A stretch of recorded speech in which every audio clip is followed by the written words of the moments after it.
What is going on, everybody? How we doing today? As usual, hope doing well.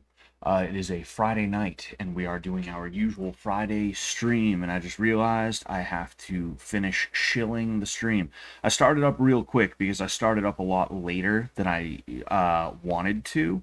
I've been trying to make sure I get started, or I want to try to make sure I get started no later than like 9:30 on Fridays, earlier if I can. But one thing leads to another, and I end up streaming at like 10 p.m., which we're 10 out of 10 right now. So, but how we all doing today? What's going on, Rusty Corvine? What's going on, Joe Rogers? I'm sure more people will funnel in as time goes on. It is a Friday, and we are doing what is you see. I talked about it last week, right? Not last week, last Wednesday. Wednesdays are going to be chill streams pretty much no matter what. But Fridays, I'm going to try to make sure that I have something that is like planned, something that I've actually like put some thought into and that I think you guys might enjoy or something like that. Um, not that you don't enjoy my stuff ever. Not that I'm not always enjoyable, but the point being that I want to have like my effort post, my effort stream be on Fridays, and then Saturdays will be kind of like maybe it's effort, maybe it's a chill stream, maybe it's a fight stream. Like tomorrow's going to be a fight companion stream because we have some good fights coming up with Ankalaev and whenever I say Ankalaev, I feel like I'm saying Uncle Ayev. But Ankalaev and Alex Pereira, and then also Marab and Corey Sandhagen are going to be on there as well. So I think that's going to be a good time. We're going to go ahead. We're going to watch them tomorrow. But what is going on, Smart Moron? Shout out to my big sister Gabrielle, says Joe Rogers. Yes, shout out Gabrielle. Sergio Pettis knocked out a Dagestan guy called Magomed Magomedov. Yeah, there's a lot of those guys around. There's a lot of those guys around. Not just Dagestanis, but ones with Magomed, you know. I don't know what the significance of the name Magomed is. I would assume that's probably somebody who's big in Islam, specifically some kind of like Balkan or Slavic Islam, because you don't see people named Magomed. Excuse me. Um, yeah, you don't see people named Magomed in like the Middle East or anything like that. That's really a Slavic, and specifically a Slavic, I almost said Slavic Jew, geez, Slavic Islam, Slavic Muslim thing. I figured out, right? I figured out. Um, I'm pretty sure it's like Valishvili or something like that, or just like, yeah, it's like Valishvili means son of in Georgian. So like Davalishvili, right? That's the son of, I would assume, like Deval or Devalish or something like that. I would assume, if I had to make a guess, if I had to guess, I would assume that maybe Ov or Edov or whatever is like son of. And then what I've noticed is you have Magomedov, and then you would have like Magomedova if it was a girl. I find that to be interesting. As you guys know, different languages they fascinate me, and I like knowing about them. But I haven't really looked too deep into the naming conventions of different Slavic regions. But what is going on, Scratch Coast? What's going on, Peach Boy Official? What is going on, Dust Din Do Nothing? Watching on X.com, on Twitter. I actually almost didn't stream to Twitter today. I was gonna switch over. I was gonna make the switch from Twitter streams to Kick streams. I streamed to 3 different places, and there's at least one person in each place that watches me each time. And I appreciate everybody who watches me, even like I said, if it's just one fucking person. But I appreciate you. But I was thinking that I might as well just switch over to Kick, because it seems like a place you can get a little bit more traction, a little bit easier, just on your own. I feel like it's probably a little less saturated, and then in addition to that, there isn't as much algorithmic suppression and stuff like that. Because if you've been suppressed by an algorithm, it's the fucking craziest thing, and that's why a lot of people give up. Is either A, they never hit the algorithm in the first place, or B, they were like building, and then whew, like that's what happened to me.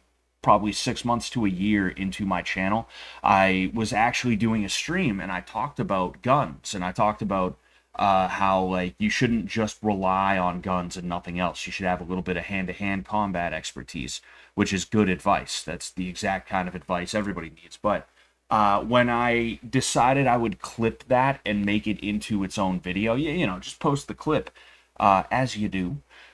I used I think I used kind of like a clickbait, kind of a rage bait title actually. I think I called it like "Guns Are for Sissies," and then I had a picture of an AR as the what's it called, the thumbnail, excuse me.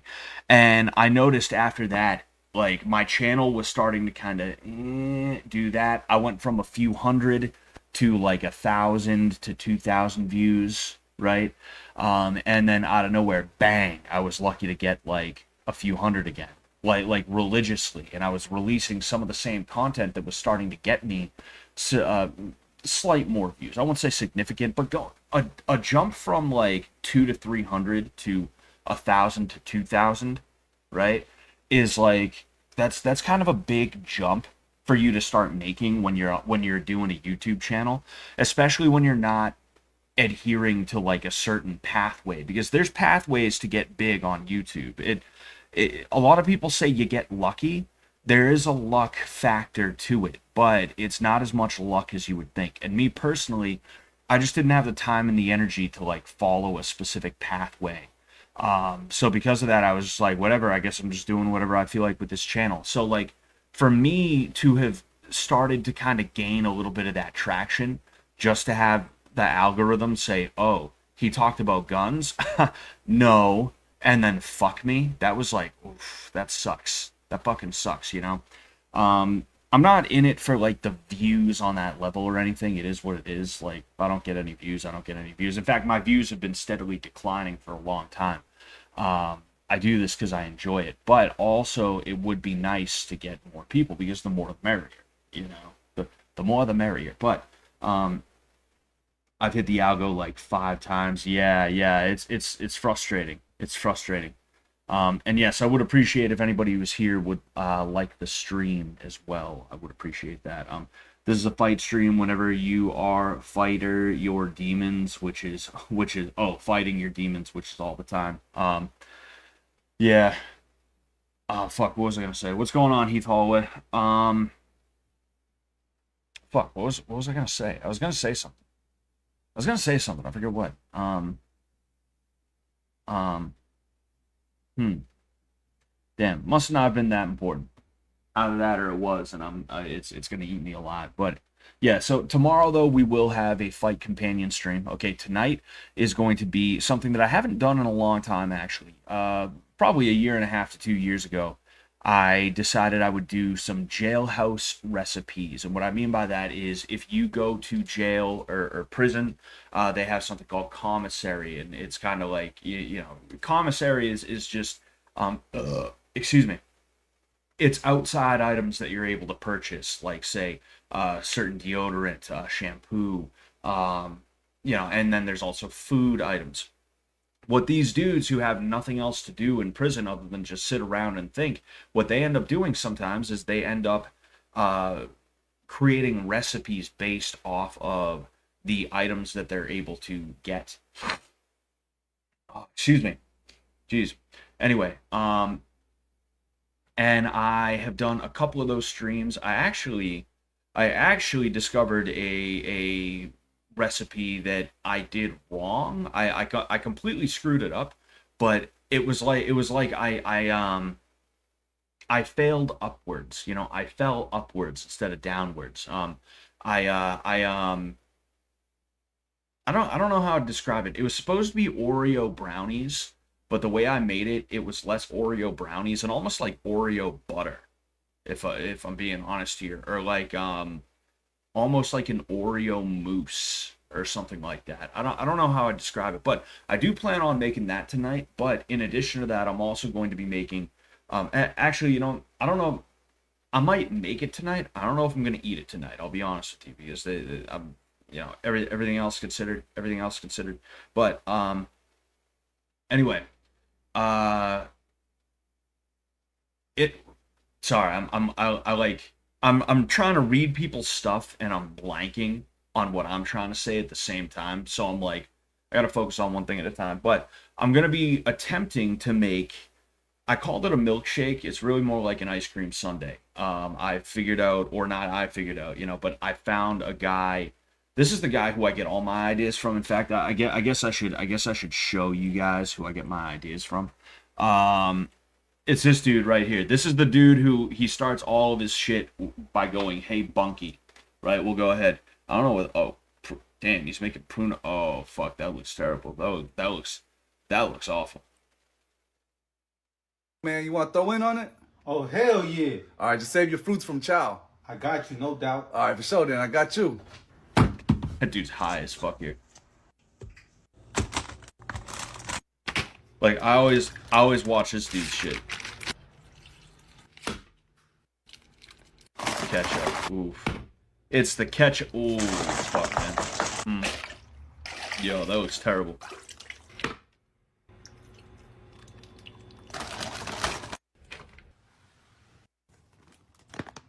Perfect. Yo, that looks.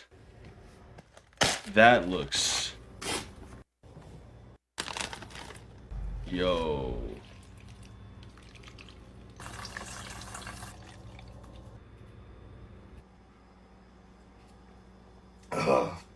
Disgusting. But does the job. Hey, Bunky, I'm going to make some pruno, man.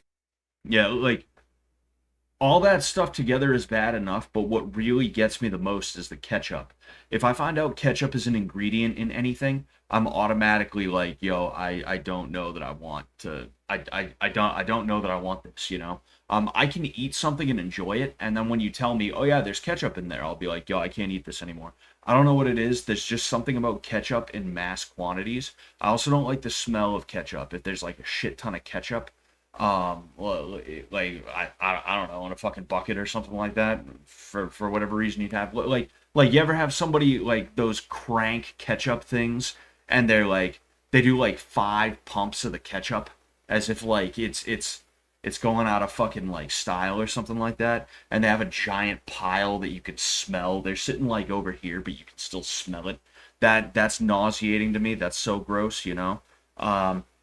By the way, what's hold on. I thought yes, cherry blossom. What's going on? But yeah, like that is easily the worst part of it. But this is where I get my ideas from, and some of the stuff that I'm gonna do tonight. Actually, 2 out of 3 of the things that I'm gonna do tonight, I got from this dude right here.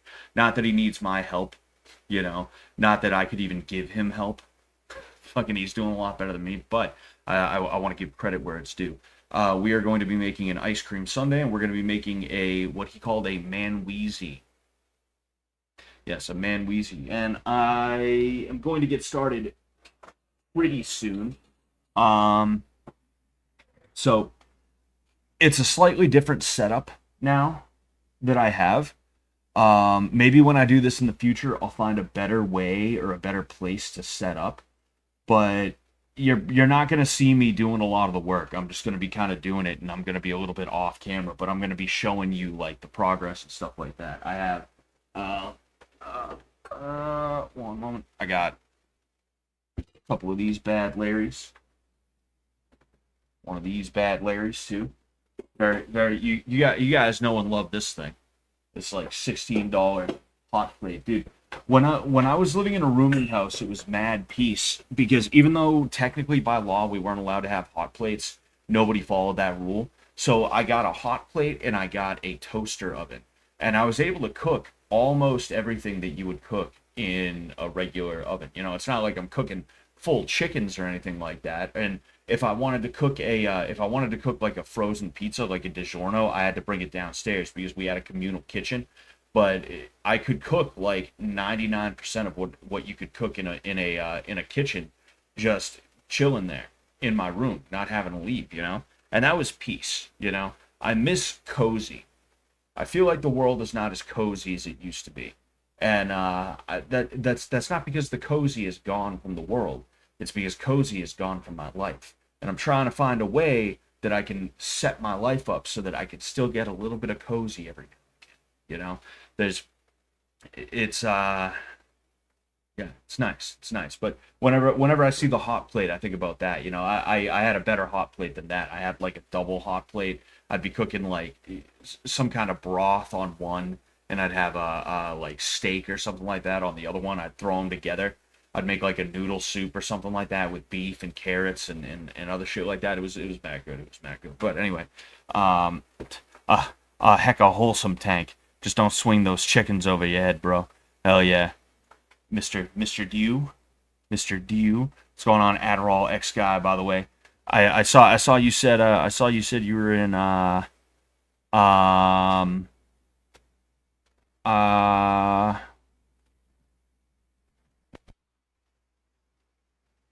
yo Scott, can you pick a recipe for my boy Oleg? I'll send him a commissary package with the ingredients and message the instructions.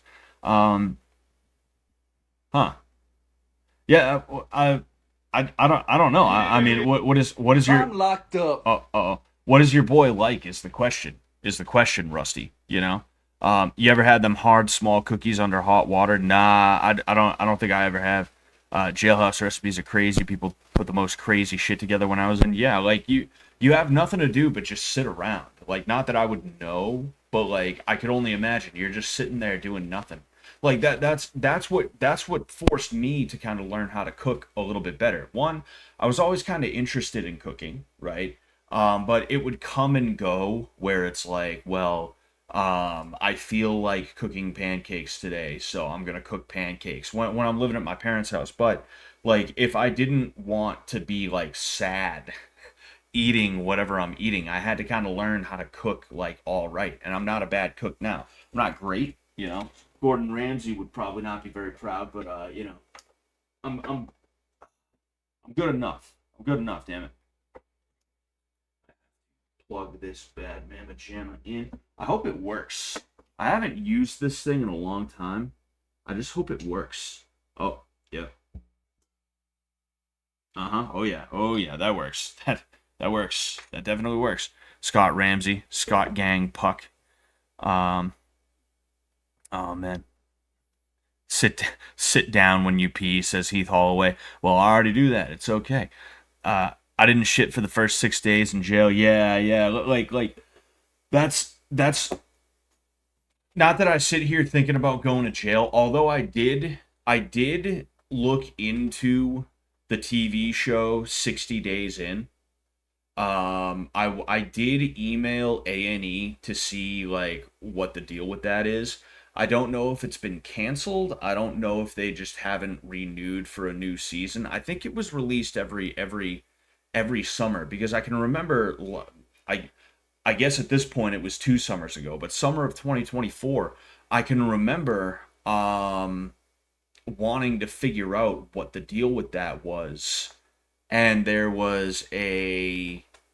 um there was a season going, and I don't think they've had a season since. But like, I would assume that a lot of your time in prison or jail, whether you're in county or if you're in a penitentiary or something like that, like at first it's probably a little bit yeah, you're probably a little bit nerve wracked to the point where you're like, dude, I gotta shit in front of this other fucking guy. What the fuck? Nah, man.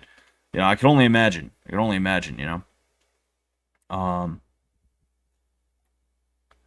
I can't make microwave pizzas without burning the whole neighborhood down. Yeah, you see what I? Nah, I don't know. I don't know. I mean, like, cooking is a choice. Cooking, like, it's. I don't think. But then again, I don't know. I guess you could say that, right? Like, there's certain things that are just a choice, right? And it depends, like, the choice that you make depends on how much time and effort and energy you want to put into it? Like, for instance, could I change the oil in my car? Yeah, I could. I could do that myself.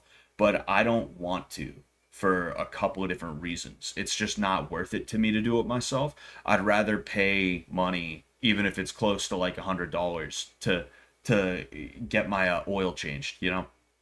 Pay a markup on the oil.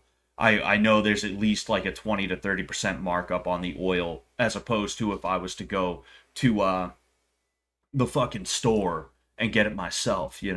And then also they're gonna make you pay for labor too, which would be free if I did it myself. I get it, but it's worth it to me to be like, nah, fuck it, just go, right?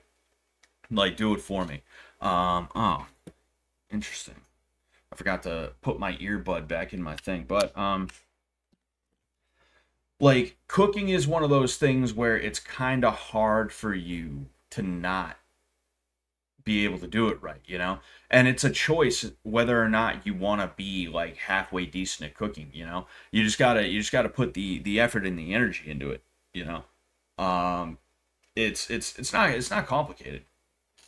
It's not complicated. You just got to give it a shot. Give it your best shot. Oleg likes the tuna and sardines. He says the standard dinner in there is 4 slices of bread and a slice of bologna, a piece of butter, and juice. Damn, that sucks. There was I did this thing a while ago. I actually did it the first 2 times that I did this, and I almost did it again tonight, but I was like, no, we need some new recipes. Prison pad thai.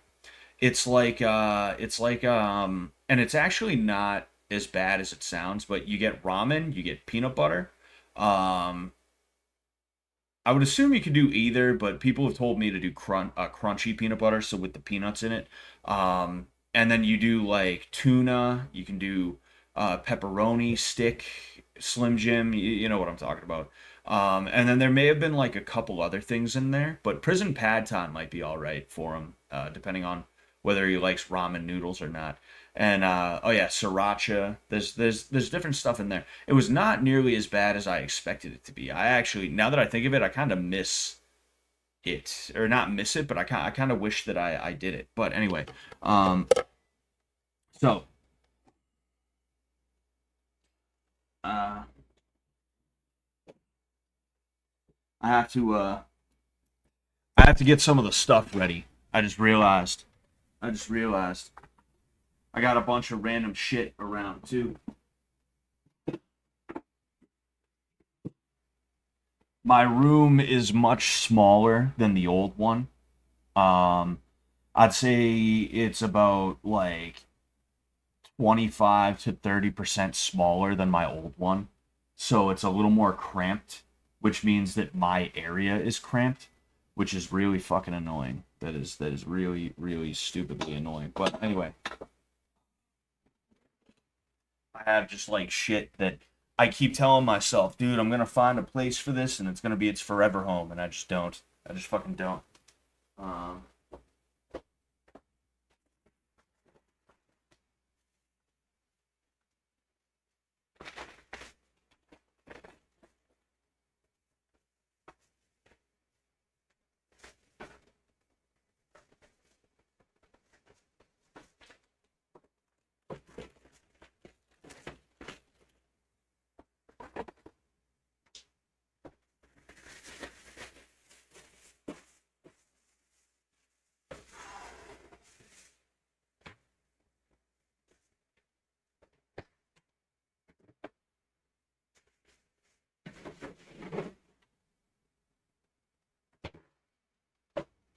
and yes.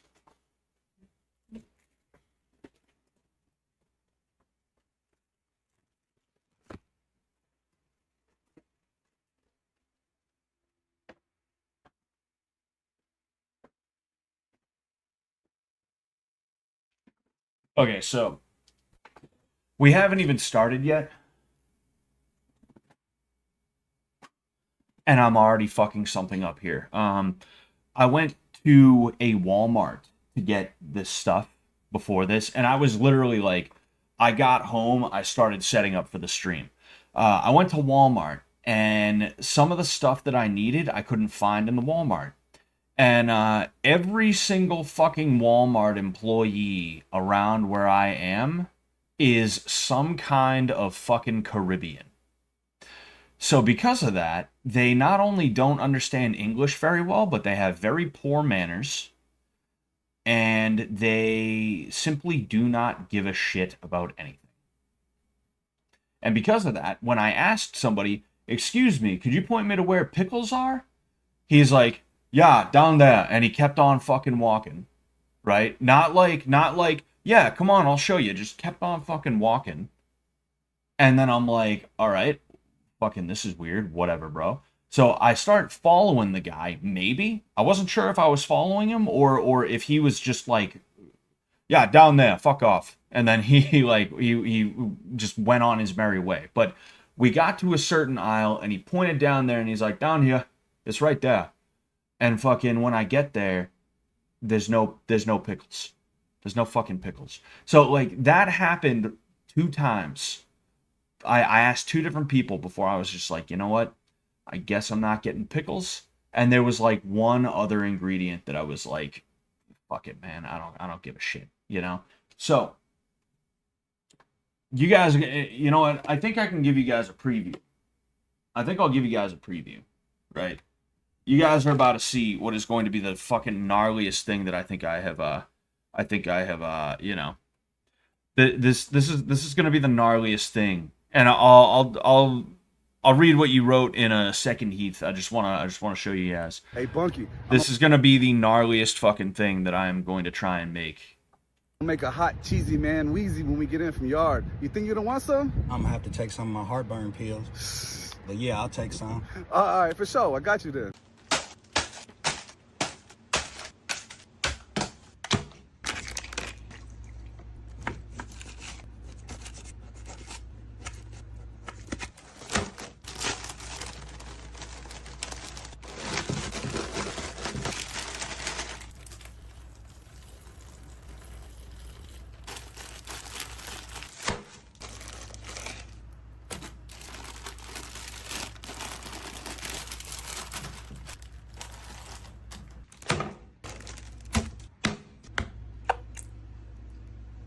I also don't like mayonnaise very much, so, you know.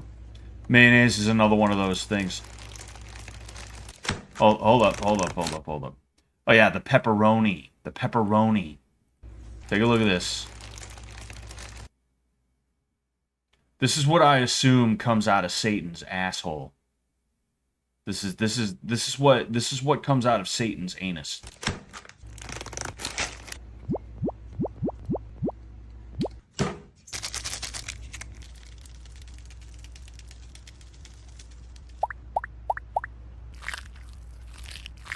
I should have got some cheese sauce. That would have been a good idea. But maybe I could throw some... I think we might have some cheese somewhere. It's not processed, though, is the problem. It's not processed. So that's a bit of an issue. But... Awesome. Hey, Bunky. So, yeah. You guys are going to see me make not even the real version, the incorrect version of that in just a second. Heath always says, I think I have a problem, Scott. I've been wasting money betting horses, and I can't stop wasting money on it. I'm going broke in a loop of betting horses and boozing it up. Do you have any advice? You need other hobbies, is what you need. You know, and, like, as somebody who used to be addicted to weed, I understand it's really, really tough. And I didn't stop weed until I got to a point where I was nauseated with it. And not everybody hits that point. So I guess I'm not necessarily the guy to tell you exactly how to, like, stop. But I know that when I stopped smoking weed, I needed other things to occupy my time. And that's where YouTube came in. This isn't my first channel. I've had a few channels as hobbies throughout the years. You know, YouTube, playing more video games,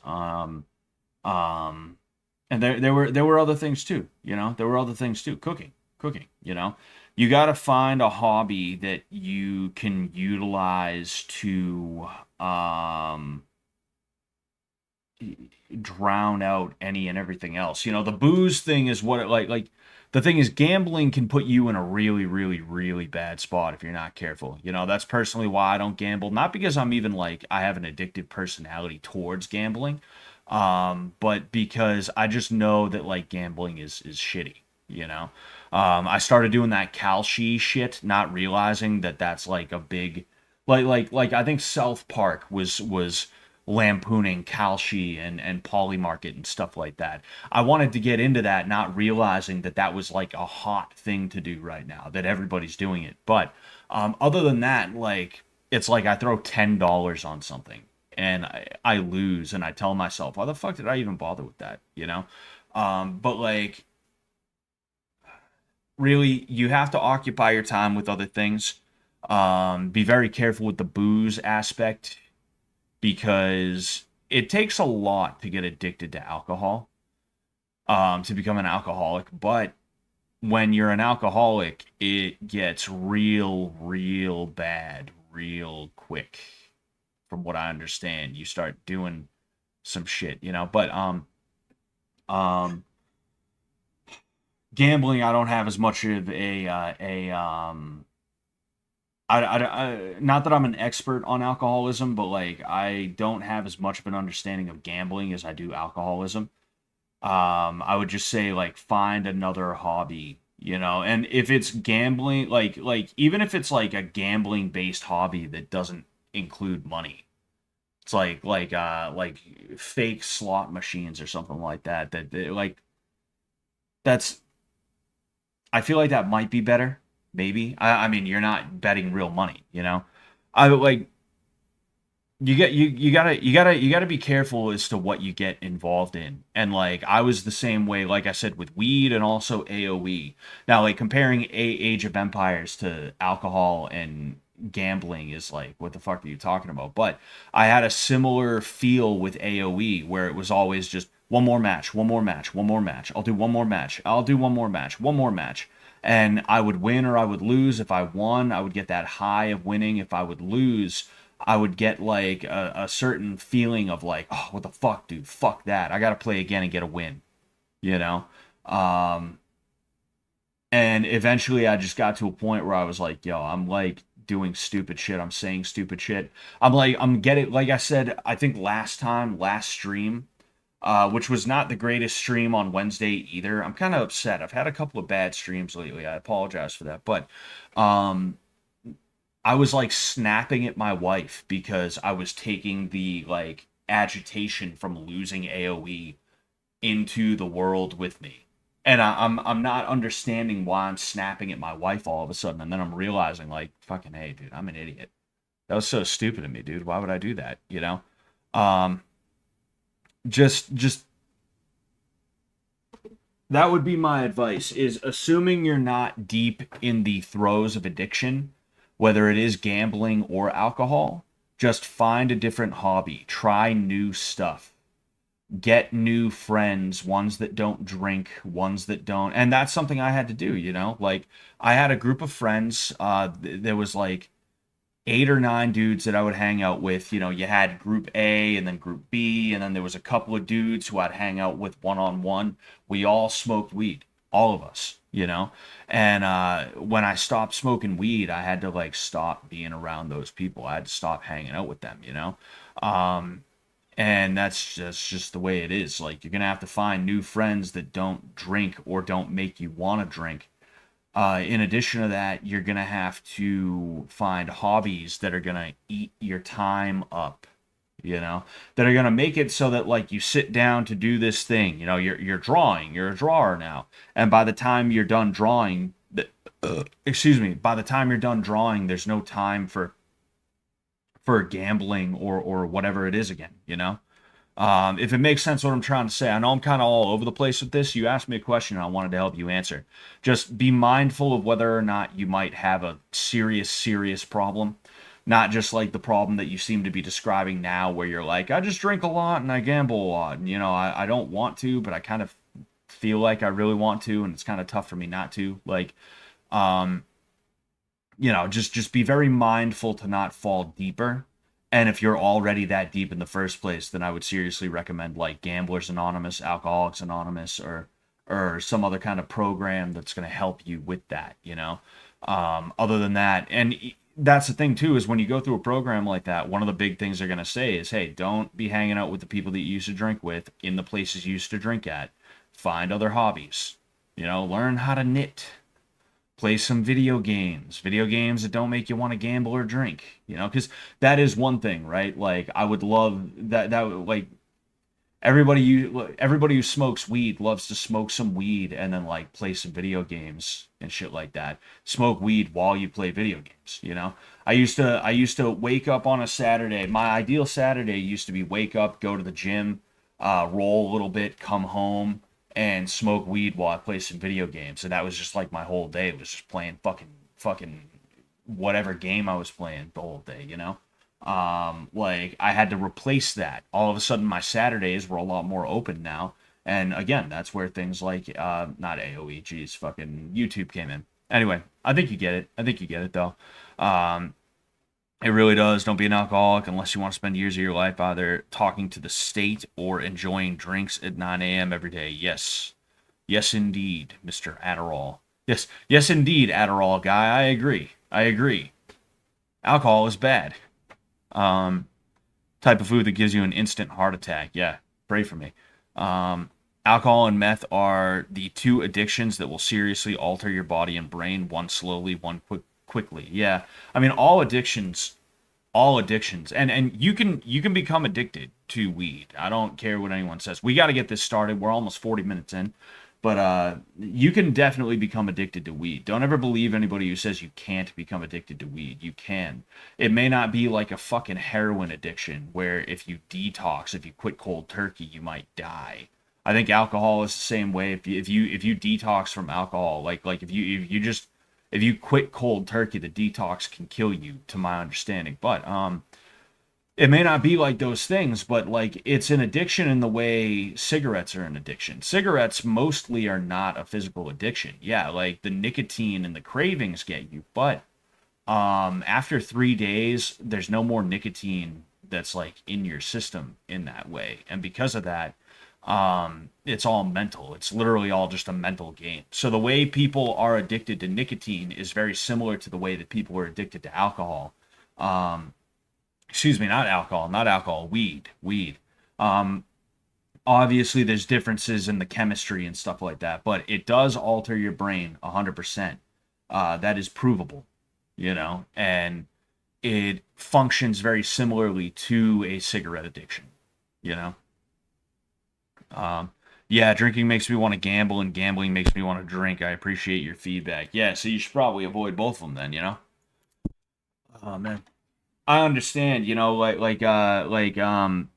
drinking makes me want to smoke cigarettes again. Not like crazy or anything, but you know, like that's why usually I'll get a black and mild or two when I drink. When I know I'm gonna drink, I'll be like, whatever, let's excuse me, let's get a couple of black and milds. Anyway, I gotta get some water. Some water.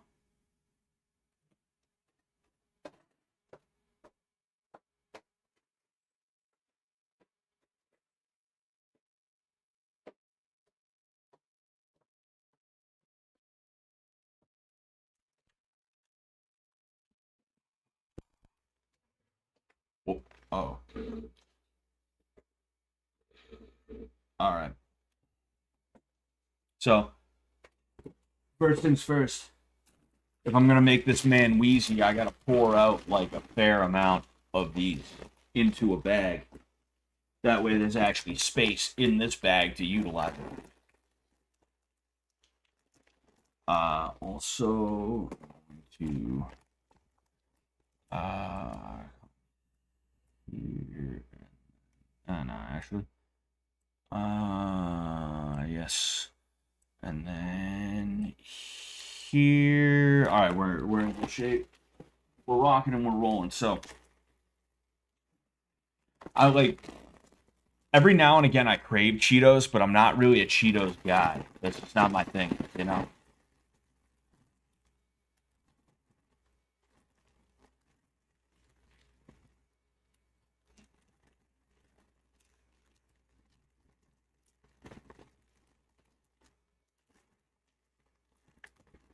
They had to refill one of my teeth today because it never stopped hurting after they put a filling in originally.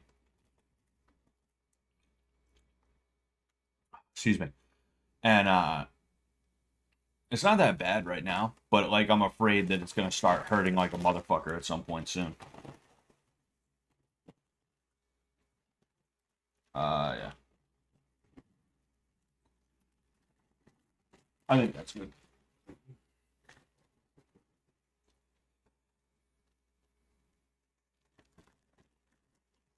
Damn, this is the first stream where you're doing like an actual task. What do you mean the first? Do you mean the first one in a long time?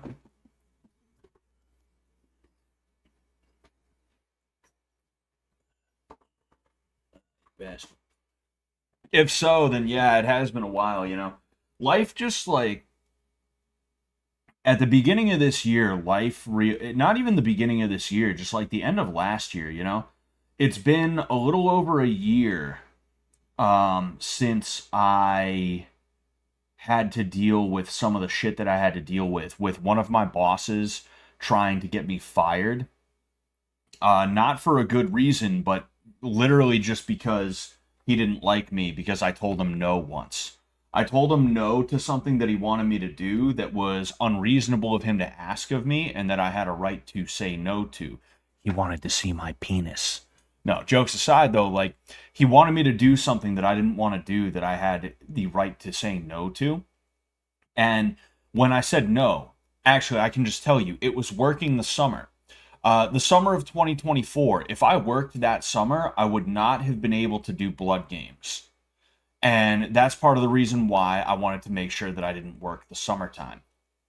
And this guy comes in, he asks me if I want to work the summer. Not if I can work the summer, he asks me if I want to work the summer. I say no. And his response to that is like a few days later to call me aside and be like, hey, I just want to make sure we get off on the right foot. This guy was new. He was a new boss, right? He's like, I just want to make sure we get off on the right foot. You said you were not going to work the summer this year. And I just want to let you know that you may not have a choice. Actually, no, it wasn't you may not have a choice. It was you're not going to have a choice. Now that I remember it, that's literally what it was, is you're not going to have a choice. Because if you deny the work, we're going to deny your unemployment. And I don't take unemployment. I'm a fucking working man. I work for a living, you know? So that didn't bother me. What bothered me, though, was the fact that this dude thought he was going to fucking lean on me, and he was going to do it in that sociopath way. Like I said, I'm waiting to put a little bit more space between me and the place that I work at before I name drop this dude, but I'm going to name drop him. I'm going to tell this story again in like a year, maybe, assuming I'm still doing this. Maybe it'll be over Twitter or something like that. I don't know. But I'm going to name drop the guy when I tell the story again. He does that, and I've dealt with sociopaths my whole life, or at the very least people with that weird dark triad bullshit going on. So I know how to deal with them. The last thing you want to do is allow them to be able to speak. You don't let them finish a sentence, because they're trying to finish a sentence that they have very carefully and meticulously crafted to be something that you cannot get out of, or something that is designed to try and get something out of you. It's meant to elicit a certain reaction. So when you act like fucking Marciano, when you act like Hagler, and you're just like, oh, you think you're gonna fucking box me? Nah, I'm gonna cut the ring off and I'm gonna fucking start hammering away at you. When you start doing that, it puts them on the back foot. You know, a little tip for dealing with people who have that dark triad shit going on. They might have a little bit of that sociopathy shit. But all that aside, right? This fucking guy tries to get me fired. He makes up bullshit reasons and excuses to suspend me. I got suspended for like 2 weeks. It was originally supposed to be 1, but at the end of that week, they couldn't corroborate any of the accusations that he made against me, so he extended it an extra week to, again, try and find some way that he could reasonably try to get me fucking fired. And he couldn't do it, the bitch. And when I came back, I reported the injury that I've been dealing with for a long time, the shoulder and the neck. And that's when I went off on workers' comp for like 4 months. For fucking 4 months. I didn't actually return to work until the beginning of this year. So, like, that right there was kind of the start of it, where like this dude who, even though he got fired for sexual harassment, that was hilarious, by the way. I've told that story before. I mean, I've told this whole story. It's, you know, it is what it is. But even though he got fired for sexual harassment, he still put me in a really tough spot, in a really weird spot. And then on top of that, I was out for the injury, not getting paid. I was living off of, honestly, fish tank money. Like, fish tank paid me a little bit, bitch tank paid me a little bit. Not a lot, and even I mean, to be fair, it's not like I knew what was going to happen. So when it came to blood games, I actually offered to decline payment. I was like, nah, you don't have to pay me, because they told me that there was it did not do as well as it was supposed to do, and I was like, well, just don't pay me then. But they paid me anyway. But it wasn't that much, all things considered, you know. But then in addition to that, the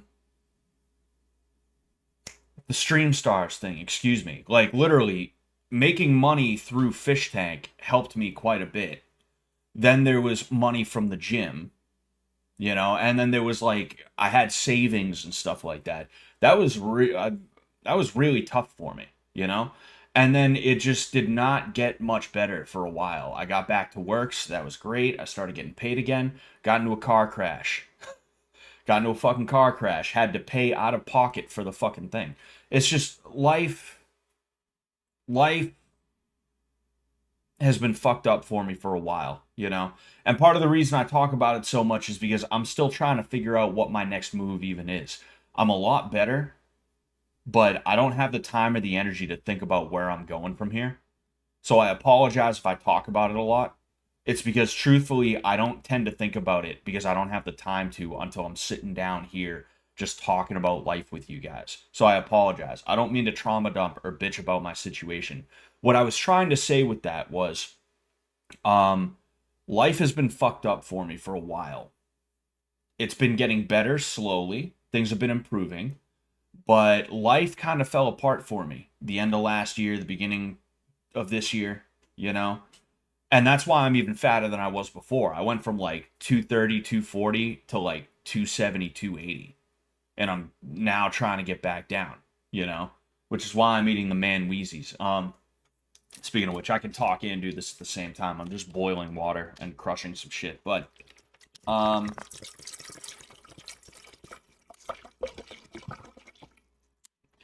that's why I have not been as attentive as I used to be. That's why I used to do weekly videos. I used to do, at the very least, every other week a video. I used to have a lot more thought and effort and energy put into my streams. And because this last year has just been so fucked for me, like, the fact that I'm still doing this is kind of a miracle, if I'm being honest with you. It's kind of a miracle that I'm still able to fucking do this, So I am happy about that. But again, I apologize. That's why I've been like, that's why it's been chill streams, That's why it's been low effort, low energy streams. So I apologize for that.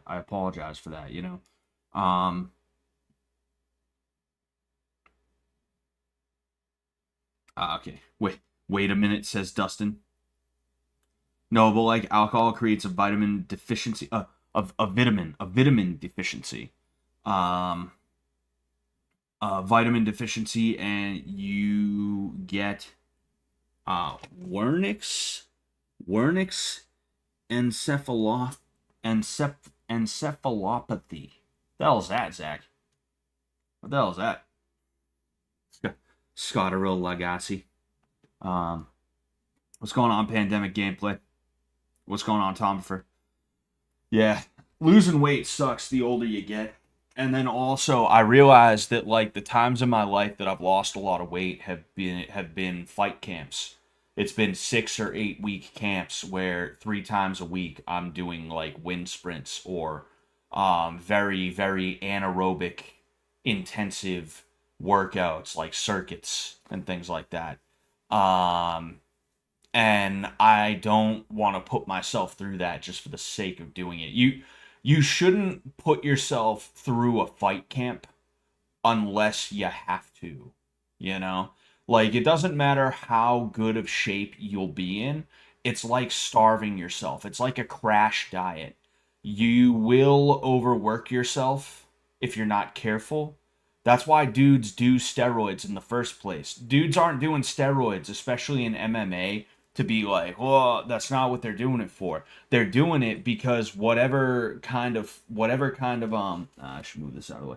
Whatever kind of supplements they're doing, whatever EPO was one of them. Like, EPO isn't for putting on mass, it's for including increasing your VO2 max, it's for increasing the amount of energy you're able to expend, or I feel like I said that wrong. It's been a while since I've looked into exactly how EPO works, but the idea is that it's supposed to make you be able to work out longer, harder, more erect, longer, harder, and more often.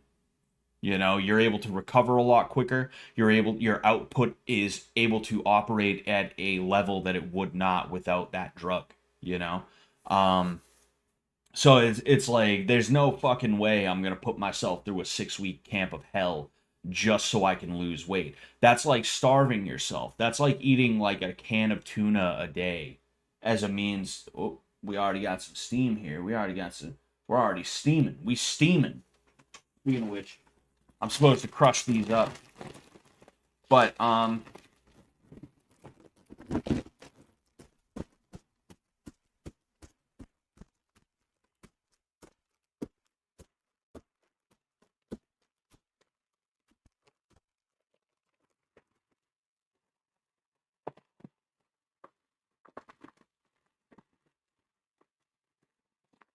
anyway. Yeah, like you should lose weight slow. You should always lose weight slow. Losing weight fast is never a good thing. You know? Um, it's one thing when it's like, oh, I have a fight coming up, so I have a reason to. But I wouldn't ever want to I mean, I would love to lose weight quick, but I wouldn't want to do that knowing the issues that arise with it, all things considered.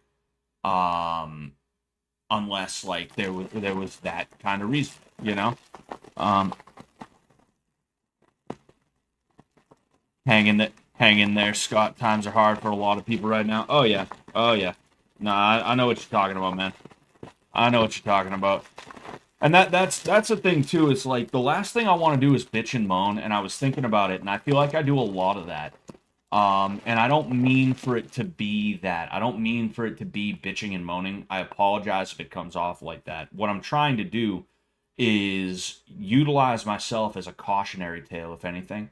Um, and then what does happen sometimes is I end up venting about something that's going on. Because like I said, I don't have the time or the energy to be thinking about it during the day. When I'm at work, all I can do is think about being at work. And when I'm at the gym, all I can do is think about being at the gym.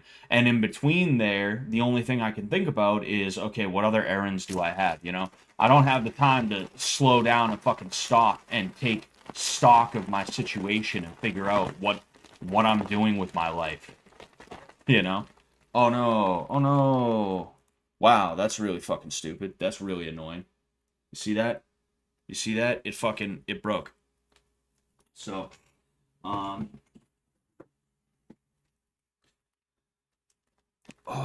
boy. Oh. So this presents a bit of an issue because I don't know how this is gonna hold up with hot water. So I'm gonna have to test it out though. I have no choice but to try and test it out.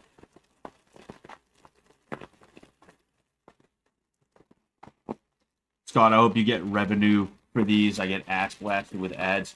Do you guys get murdered with ads? Because truthfully, the revenue that I get from these, I don't know. I don't know that it's even worth it. If you guys are getting killed with the ads, it's like, I don't know, maybe I should just stop doing that. Maybe I should just stop doing that then. King Cobra JFS meal, hell yeah. That's what I was thinking. Is like I was never into King Cobra.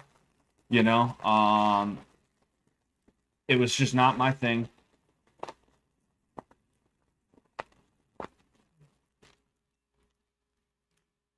Hmm. It's not that hot. It's not that hot right now.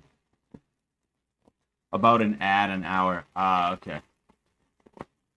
Use them with a larger audience, maybe. Yeah, when I stream to my other audience, my other audience, the large one, I'll go ahead and I'll use them. Yeah. I tried eating ramen the other day and I shit myself. Not sure if there's some synthetic stuff in the ingredients, but every time I eat it, I shit my guts out. Yeah, that sounds like everything today. All right, so I don't know if you guys can see it very well, but we got ourselves sort of a powder. I'm gonna let this cool off just a little bit more because I want to make sure. Scott's boiling Cheetos in a plastic bag as a free man wonders why his mental health suffers. Hey man, everybody's got to have a hobby. Everybody's got to have a hobby, okay? All right. Yeah. You see, it's like I said though, like I just a lot of the things I say are not for dudes my age. A lot of the things that I say are for dudes that are not my age, meaning like dudes that are like 16, 17, 18, 19, 20, 21, you know, all the way up to like 23, 24, you know. But the earlier you get that advice, the better. And it's advice that nobody tells you. It's advice that like some people just kind of, well, I don't know, maybe some people get told, but I never got told, you know. Um, it sucks to be someone who was failed by the system and literally everybody in it. It's not fun. It's not a good feeling, you know. And to know that like there's nothing that you can do other than just move on, you know.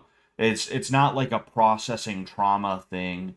It's not like a oh boo-hoo, the world sucks thing. It's literally like a what do I do now? What okay, now what? Huh. Hmm. Hmm. You know? And like me being on the other side of that, I know what to do. But like some 17-year-old kid who in a year he's gonna be a legal adult and his shithead parents are gonna be like, well, when are you gonna do this? You need to get a job and get out of my house. You know, like that type of shit. Like that's the kind of kid that honestly like you know, like I'm talking to myself 15 years ago a lot of the time.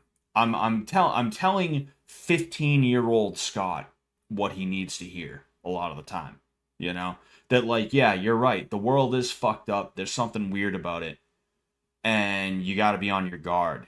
You know? Stop looking for people to be good because nobody's good and nobody's gonna give you like an easier time. Everybody's gonna make it harder on you because your their ease of whatever, like if their day is 0.0001% easier by doing this thing that they know fucks you over, they'll do it. They'll do it happily. And when you're like, dude, what the fuck? You just made my life so much harder. They'll be like, dude, fuck off, you know? Anyway, I got you an apartment if life ever gets too harsh. I appreciate that, Rusty. Thank you very much, man. You know, I like the good news for me, and I'm not saying that like nothing bad would happen to cause something that would require me to go to one of you guys and be like, yo, you got an apartment. But like, luckily for me, I'm not a complete fuck up. I make mistakes, you know, but there's people who just cannot stop. It's like they kick themselves while they're down, you know. And luckily I'm not one of those guys. Luckily. All right. So, I got to try and pour this. It shouldn't be blazing hot, but I got to try and pour it without scalding myself.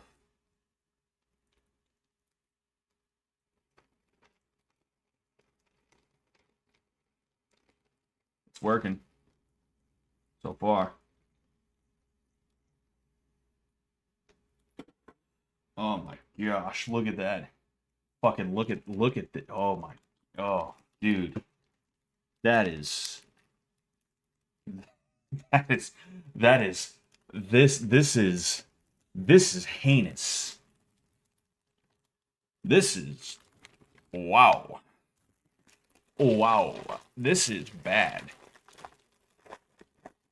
I should have aborted mission.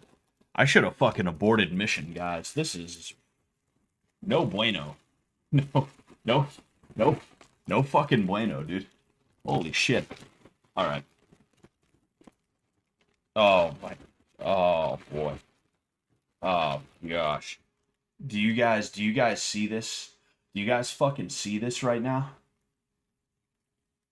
Oh my. Oh dude. Oh man. I don't like.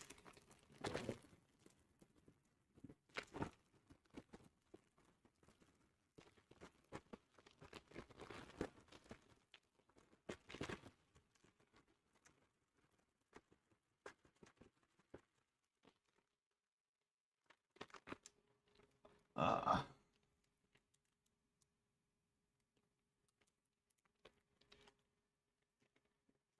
this is oh man. Fucking man, oh man. What am I doing right now? What am I doing right now? I won't snort some, but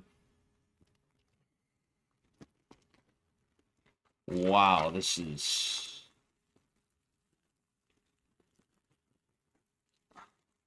just about the worst.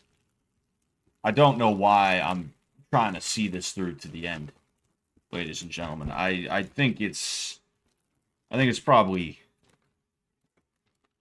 not a waste. Well, it's not a waste of time. It's content. It's not a waste of time. It's content. That's what it is, boys.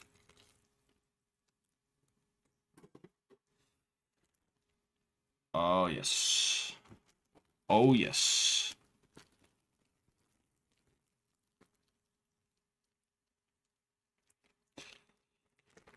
Scott fight camp meal prep. Yes.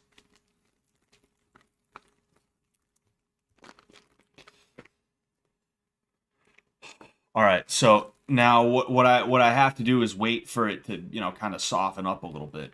I don't know if I'm going to go al dente with it or what I'm going to do, but I'm making a mess all over myself and the fucking place. This is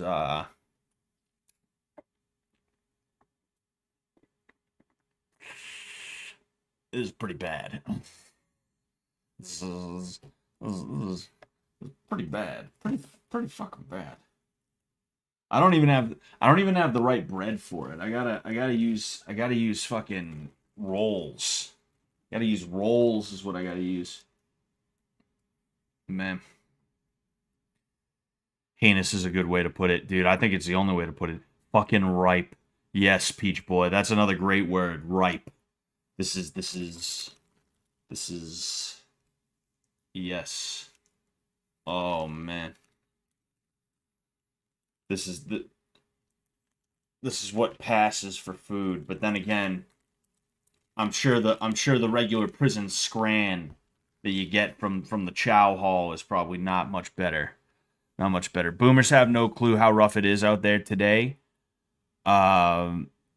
With the fake jobs, illegals being imported and everything. Yeah. They ruined the world, you know, and like it's like we're at a point now where it's like, yeah, they ruined the world. What else is new? It's almost like, yeah, what are you surprised? What you didn't know that already? Like it's almost trite to even talk about it, but they really did ruin the world, and like it'd be bad enough, right? Like it'd be bad enough if they just ruined the world, but they were at least a little empathetic about it, or they were at least a little like, hey, you know, like, sorry, the world ain't what it used to be. That sucks. But no, they have this double think thing going on where they simultaneously talk about how the world is fucked and it's not the way it used to be and it's awful and the Democrats are ruining the world, or the Republicans are ruining the world, or whatever. But then they also turn around and they're like, "Whoa, hey, pull yourself up by your bootstraps, Bucko. You millennials and you Gen Zers, if you spent a little less money on your avocado toast, maybe you'd be able to afford a house like I was. Pull yourself up by your bootstraps." Like, that's the worst thing about it, is that you have somebody who, they complain about property taxes. They complain, like when I go on my local Facebook page, right? Or not Facebook page, but Facebook group. When I go on my local Facebook group, the same people who complain about rising taxes, rising water bills, rising everything, are also the same people who are like, "Nothing's free, kid. Why don't you get a job? Oh, you already have two? Well, get a third. Pull yourself up by your bootstraps, kid." It's the same people. Just like it's the same people who, like, they literally will say, "This town ain't what it used to be." And then when you start talking about, like, "Oh, hey, this town sucks," they're like, "Whoa, hey, no, this town's great." You know, like when there's a shooting in town, of which that happens now in, like, your local suburb, your nice suburb, quiet, sleepy suburb. There's shootings there now. Fucking people sit there when there's a shooting. They're like, "Oh, well, this town ain't what it used to be. This town ain't what it used to be, man, dude.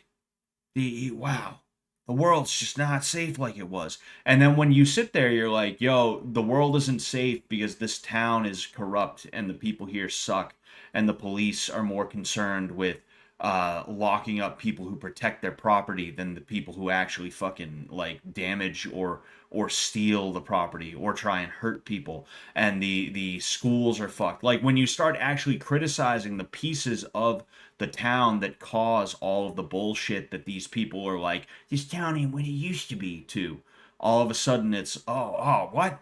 Well, if you don't like it, why don't you move away? Ah, well, if you think you could do a better job, uh, why don't you run for select board? Why don't you run for mayor? Why don't you become an alderman? Well, why don't you join the police force if you think our police force is so corrupt? Our police force is corrupt beyond repair." But you, random person who has already made it known that you want to fix the corruption, you're going to be able to infiltrate the police department and fix the corruption. That's what I'm telling you have to do. And if you're not willing to do that, well, then you're actually the problem, and I'm not the problem for letting all these things fucking happen. It's like, yo, honestly, my hometown disgusts me. Oh, it's softening up. It's softening up. We gotta we're just about al dente. We're just about al dente with it. It's gross, you know? Like, boomers are just, I don't want to wish death on anybody. That's something that even before I started going back to church and before I really started kind of, like, trying to understand, you know, Catholicism, just Christianity as a whole. Not that's it's kind of a weird way to put it, but, like, Christian teachings, the teachings of Christ, right?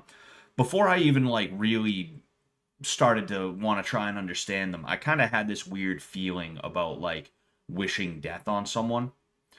But I will say, when the boomers die, objectively, the world will get better. The world will get better. It will. Assuming we can keep the illegal immigrants out and limit immigration, and I'm saying this as someone whose wife is a U.S. citizen as of last week. I get it, like, oh, I'm Mr. Immigrant, but if we can keep immigration down to a certain level, when the boomers die off, the world will improve, specifically the United States, but, like, the world in general, you know? All we have to do, like, I say it like it's easy, I say it like it's simple. It's not. But what we have to do is keep the illegals out, limit the amount of immigration that we do take in legally. We have to make sure that companies like BlackRock, or whatever they call themselves today, I'm pretty sure they rebranded once people started to kind of catch a whiff of them. I'm pretty sure they rebranded into a different, like, company name or whatever, but we have to keep them from buying up all the fucking houses. You know, I got an ad for it the other day talking about, oh, are you trying to sell are you thinking of selling your house? Well, before you put it on real estate, contact us. We'll pay above market rate. Um, like I got one of those ads the other day. I can only imagine what some fucking some jerk boomer is sitting there fucking watching YouTube. You know, my granddaughter told me about this YouTube thing. I like to look at golf videos on it. Fucking, I can only imagine what happens with them. We just got to make sure that they don't completely give away what little of the country is left before they fucking die. You need to take your boomer parents and stick them in a home. Not Tony Soprano didn't even do it that way. He was trying to have a little bit of dignity and love for his mother. No, stick him in a fucking nursing home with the most fucking Trinidadian of CNAs, the most Haitian of fucking nurses, the type that'll fucking, oh, he pissed the bed again, flip the bed over, like stick them in there. When it like talk your parents into giving you power of attorney and shove them in there like it's fucking JFK's retarded sister. Did you know that the Kennedys, they had like a like literal, like mentally retarded, not even like as a pejorative, like she was, there was some issue that she had, and they shoved her in an asylum and just never talked about her. Like you gotta give fuck it. Let's look it up.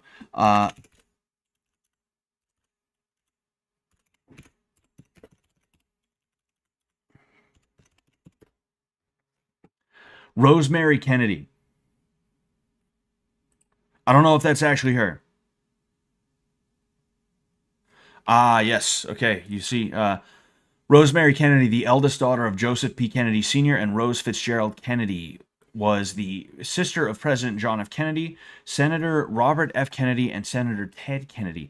Born on September 13th, 1918. She was initially celebrated as a society beauty, and she is actually very cute. She's very attractive. Very attractive. Like you see some women and you're like, yeah, I'm sure they were attractive for the time. No, this girl would do very well nowadays. But and presented to British Royal Society, but her life took a tragic turn when she underwent a lobotomy at the age of 23 in 1941, arranged by her father. The procedure left her permanently incapacitated, unable to speak intelligibly or walk independently, and she spent the remainder of her life in care at St. Coletta in Jefferson, Wisconsin. The Kennedys live in Massachusetts. What is she doing in Wisconsin? Wow, and she died in 2005. That's pretty recent, you know. I guess those Kennedys live pretty long when they're not being assassinated by fucking God knows who. But anyway, oh, yep. I'd say it's about that time now. But oh my gosh.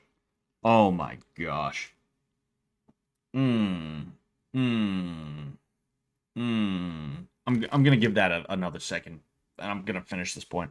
Like, you gotta give your parents this treatment. Maybe not a lobotomy. I don't think they do those anymore, but I don't know. Maybe you can find a foreign country where they do them, like Turkey with the hair plugs, or LASIK in Mexico. You know, maybe you can go to Zimbabwe and they'll lobotomize your parents for you. Maybe. I think that might not be a bad idea. You get whatever you got to do, like pressure power of attorney away from them, pressure anything away from them that you're able to pressure away from them, and just make sure they don't sell the house. Make sure they don't give your inheritance away to like fucking Africa assholes. Africa assholes, well-digging nonprofit, you know? Just make sure they don't do that. And like I'm half joking with this. I'm taking it to a degree that's obviously outrageous, but Like, I'm kind of not. Obviously, not. Like, again, I'm half joking. The extent that I'm taking it to is a joke. But after my grandfather died, and my brother and I were focused on grieving, while my mom and her sister were focused on dividing up his assets, taking chunks out of the fucking dead body, trying to see who and what was going to take home what and where. I realized that, like, with these people, and I don't care that my aunt was born in like 75, Gen X is boomer. If you're Gen X, you're a fucking boomer. You know, Gen X is just boomer part 2, fucking ruin the nation boogaloo, you know? My mom was born in like 65. That was like the cutoff for boomers. Like, I realized that these boomers simply are irredeemable. Their last parent dies, and instead of thinking, how can we, one, like, mourn, while two, also, like, not allowing this person's death to just be like nothing. Like instead of thinking, how can we utilize what my dad left behind to help the family, help who needs help in the family. Instead of thinking that way, their thought was, oh no, we're gonna sell one property, and then my sister, you know, talking from the point of view of my mom here, we're gonna sell the property, and my sister's gonna give me some of the money, and then she's gonna buy out my half of my dad's house. And she's going to sell the house that she has currently, that she's a third of the way through paying off, and she only has to pay like another $100,000 or something like that. Fucking, she's going to sell that, and then she's going to live in my dad's old house. And then my son, who has a wife and he wants to have kids, but he can't get approved for fucking financing on a house, well, he can just get fucked. How about that one? It's like, yo, fuck off. I should have been a money grubbing piece of shit is what I should have been. I should have been a money grubbing, yeah, the old man's dead, whatever. What's going to happen to his house, huh? That's the attitude I should have had. But no, I have a conscience. I loved my grandfather. He wasn't just assets to me. He was my grandfather, my last living my last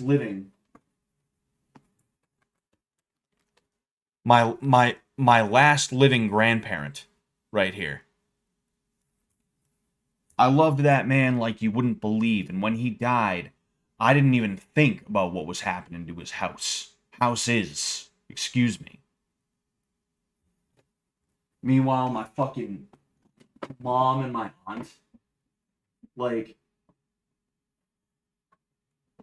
this is what you're dealing with when you're dealing with boomers. That's just who they are. That's what they are. So, like, you almost gotta be cutthroat about it. You gotta be like, oh my, you know, hey, you're starting to slip there. You sure you don't want me to take over power of attorney for you? You know, it's better to do it now than later. Oh my god, oh, bro. Bro.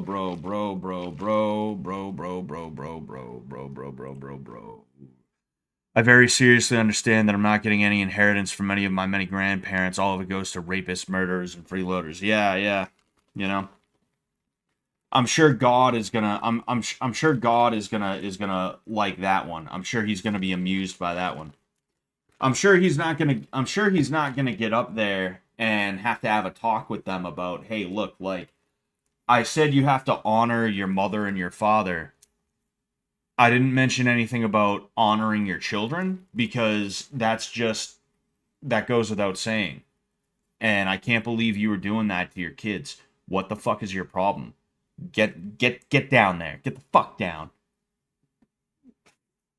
You know?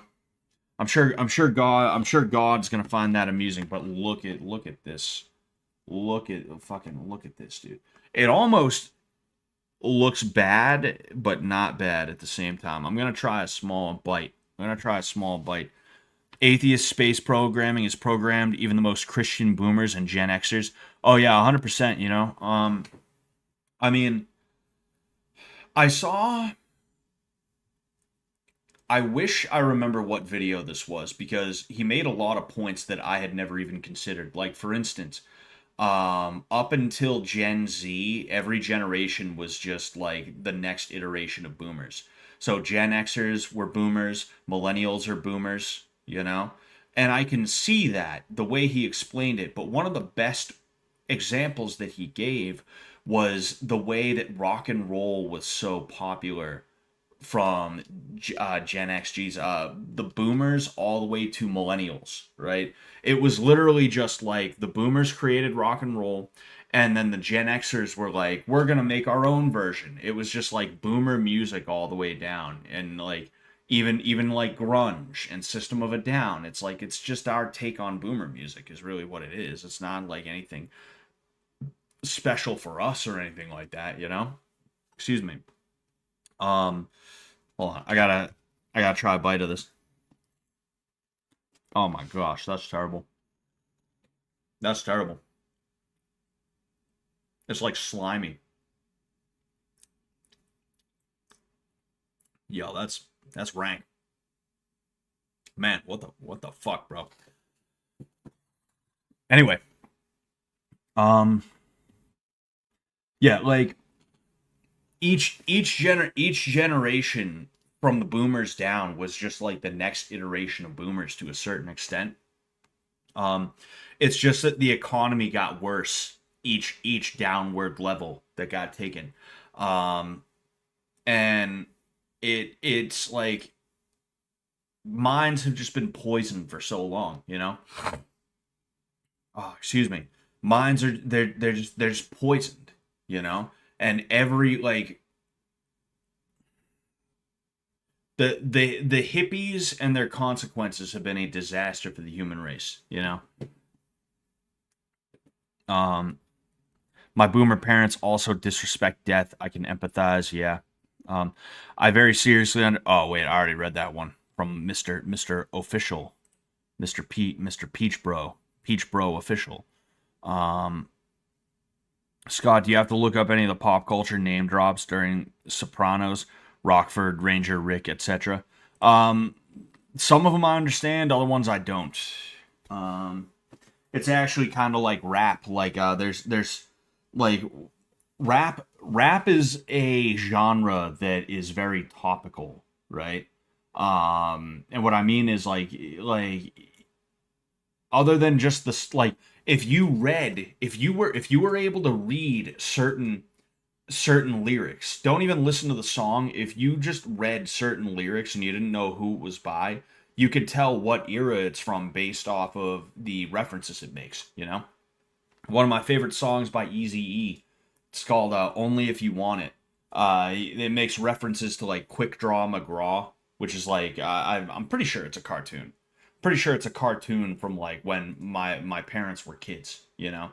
And that's something that like of course Quick Draw McGraw, like of course Eazy-E, someone who was in his like 20s or 30s or something like that in the 90s, of course he would reference that because he grew up with it, you know.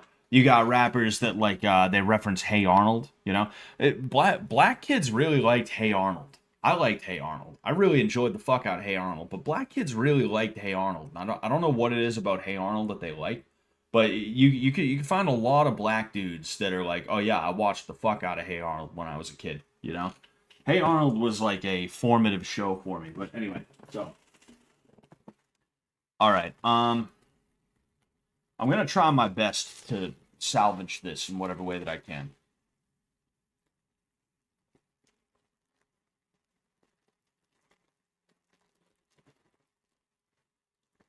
I got that song stuck in my head now. Only if you want it, yes I really want it. Only if you want it, yes I really want it. Only if you want it, yes I really want it. Only if you want it. Can I get an eye open up, easy loking up, smoking up, must These didn't come pre-cut, so I gotta fucking rip them. It's just getting worse and worse. Oh my gosh, guys. Oh my, what am I doing? What am I doing? What the what the I'm almost ashamed to show my face in the same frame as this. I'm like, oh, dude, well guys, what is this? It's like, dude, what, like, I made it wrong. It's just like the tamal, you know? I made it wrong. So like I'm not getting exactly what I'm supposed to get out of this necessarily. But man, I don't know how one could even make this right. Fucking look at this, dude. This is heinous. This is unholy. I mean, fucking look at that, dude. Yo. I got chicken because I want chicken ramen because I wanted to do like a buffalo chicken type deal. I figured that would be the best way to go about this. But chicken is one of my least favorite kinds of ramen. I like it on occasion, but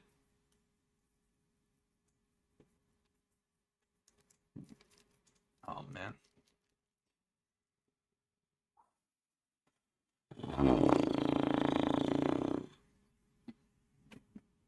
I need to get my soda. I have a soda left over from dinner. I very seriously Oh, I already read that. Shit. I keep almost reading your message again, Peach Boy. What's going on, gay guy? He says colon cancer. Yeah, I'm gonna have to get tested. That's another thing. I have to get tested for colon cancer 10 years early because my mom had colon cancer. She fucked me again, boys. Yeah, so when I'm 40, instead of 50, it's gonna be 40. I gotta start getting endoscopies. I figured that out last time I went to the doctor. Gee. Isn't that whoa, yo, it's falling apart. It's falling apart. All right. I gotta get this in my belly. Fuck, man. Fuck. Yo.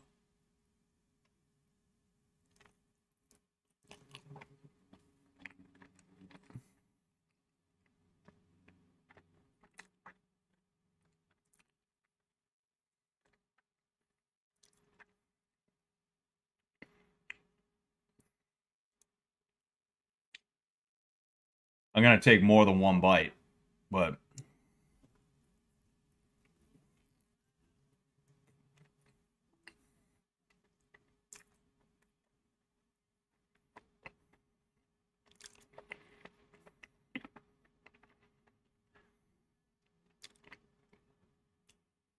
this is called a man wheezy.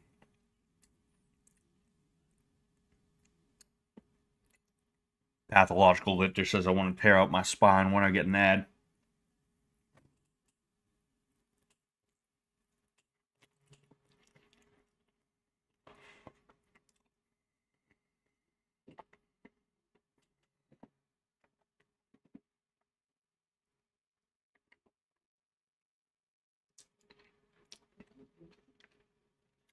This is like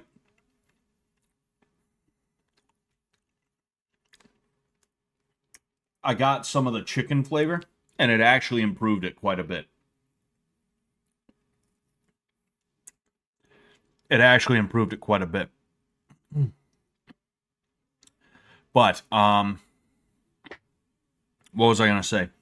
Yeah, I don't know. Like, I don't make that much money off of like my streams. You know, if any, I probably make like a few cents. I don't know. Maybe I'll just stop doing ads on my streams. The thing is, like, I kind of like feeling like I'm making some kind of money off of it. And this isn't pressure. This isn't pressure. I'm not saying like fucking donate to me, dude. But um, like people don't donate to me, you know. Unforced ego showed up for the first time in a while and he donated to me and I appreciate that. He hit me with a fucking hundo. I was like, whoa, geez, okay, that's crazy, thanks, man, you know. um but like people don't tend to donate to me very much, so it's like, well, you know, at least I'm getting something out of it.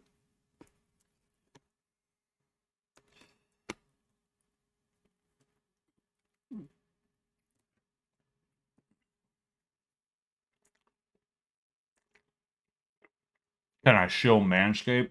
I don't have the viewers for that.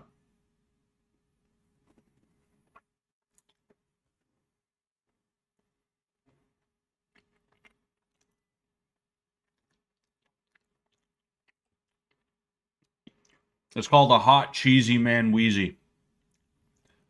I'm gonna show you guys again.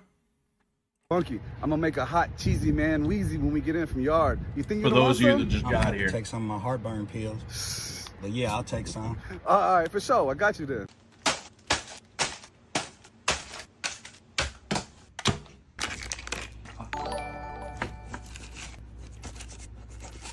Oh, man.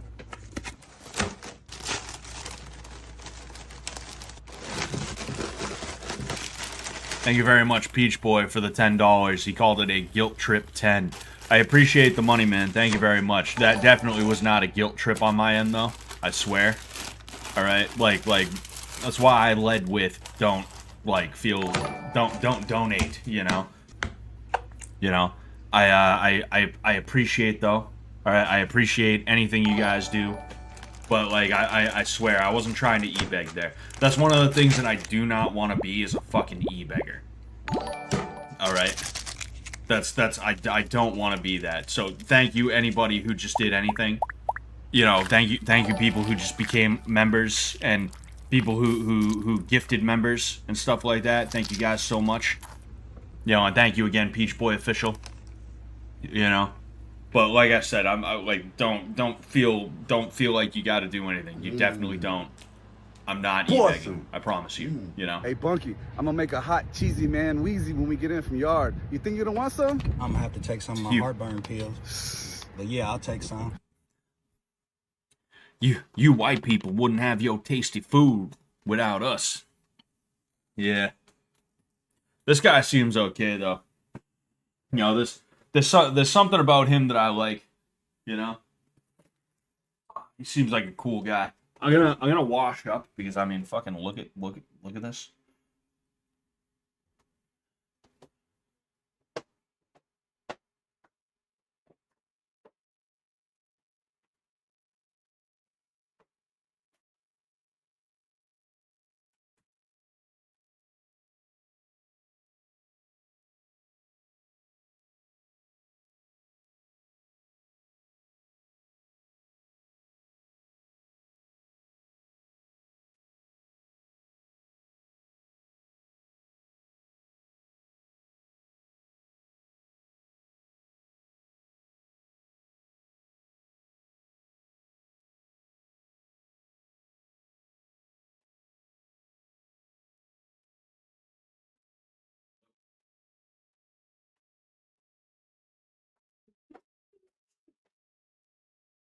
Fucking I walk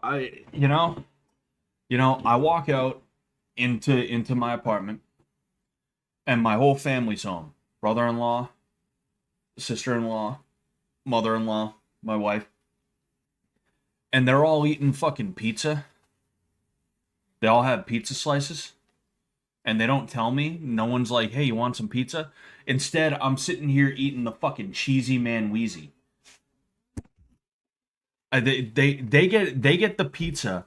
I get the fucking I get the fucking man wheezy is what I get. I get this. Baby, you see what I got? You see what I'm eating? You want to try a bite? Mm-hmm. You're gonna eat the pizza later after this drink. Right. Right. You wanna try the actual man wheezy, or you wanna just try the ramen?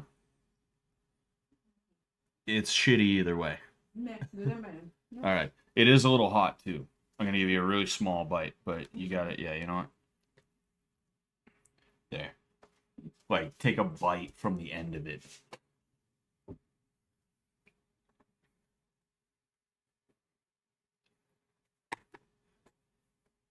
Yeah, I don't like it. Yeah, fucking. You know what's on there? What is it? It's those flaming hot puffs. Crushed them up.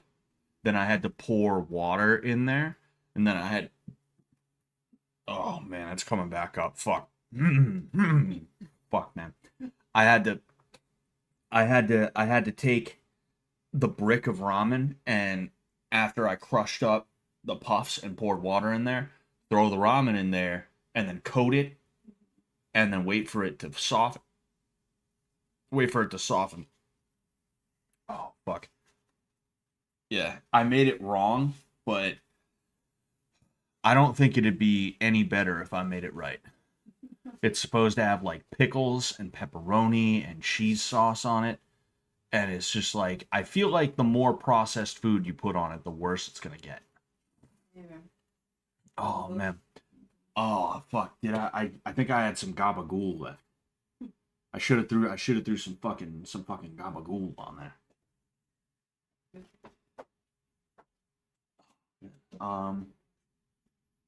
Yeah, so there's that. A house full of Brazilians, and Scott is enjoying his favela core man wheezy. Exactly. I'm the real Brazilian. I'm gonna let her know that when I'm gonna let her know that when she gets back in. Fucking oh yeah, of course I was gonna make her try it, Heath. Of course I was gonna make her try it. She has to give us an honest review. Her review was, yeah, I don't like it. Scott, what's your Twitter? It's at so. Oh, you found it. Well. Anyway, I'll say it's at Sullivan _ MMA. It's right here on the screen. You know, in case anyone was looking for it. In case anyone was wondering. Man,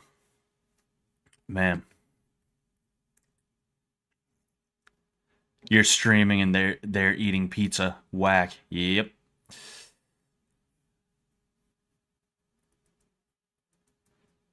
One life, one. Is it his one life, one love tattoo?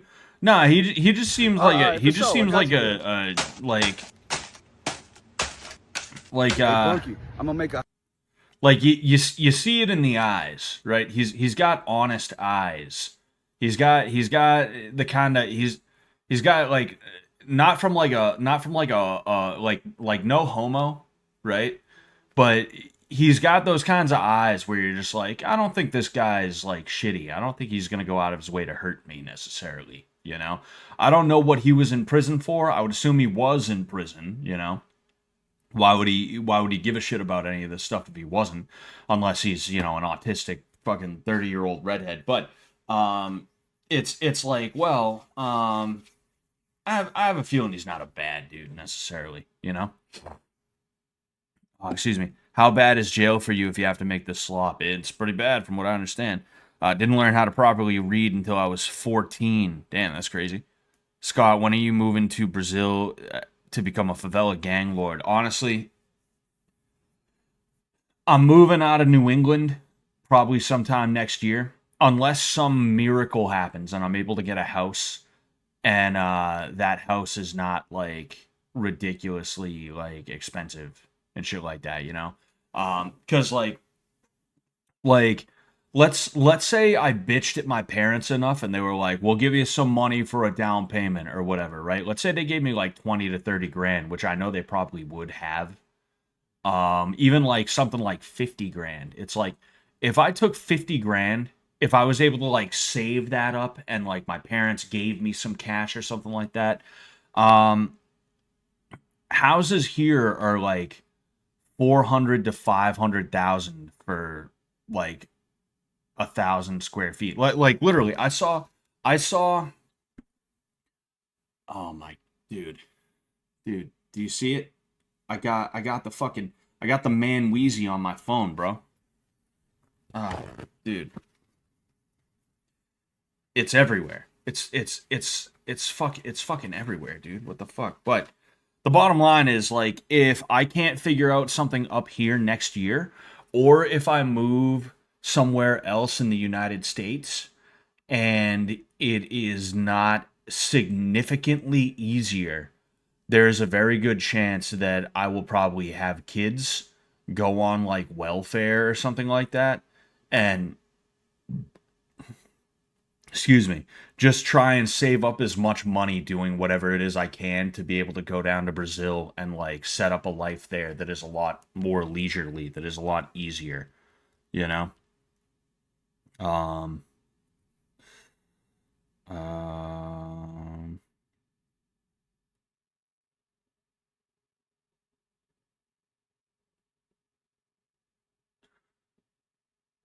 Sorry, just looking at some shit here.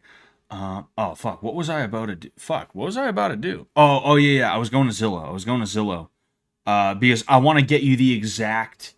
I want to get you the exact. Right? Come on, you fucking piece of shit. Let's go. Yes. So for $338,000, you can get a 2-bed, 1-bath that is 652 square feet. You can get 652 square feet for $340,000 in Mattapan. Mattapan's shit. I know it's kind of being gentrified a little bit, you know, but I personally wouldn't want to live in Mattapan, you know. Or for $400,000, you could get 720 square feet in Roslindale. I'm not.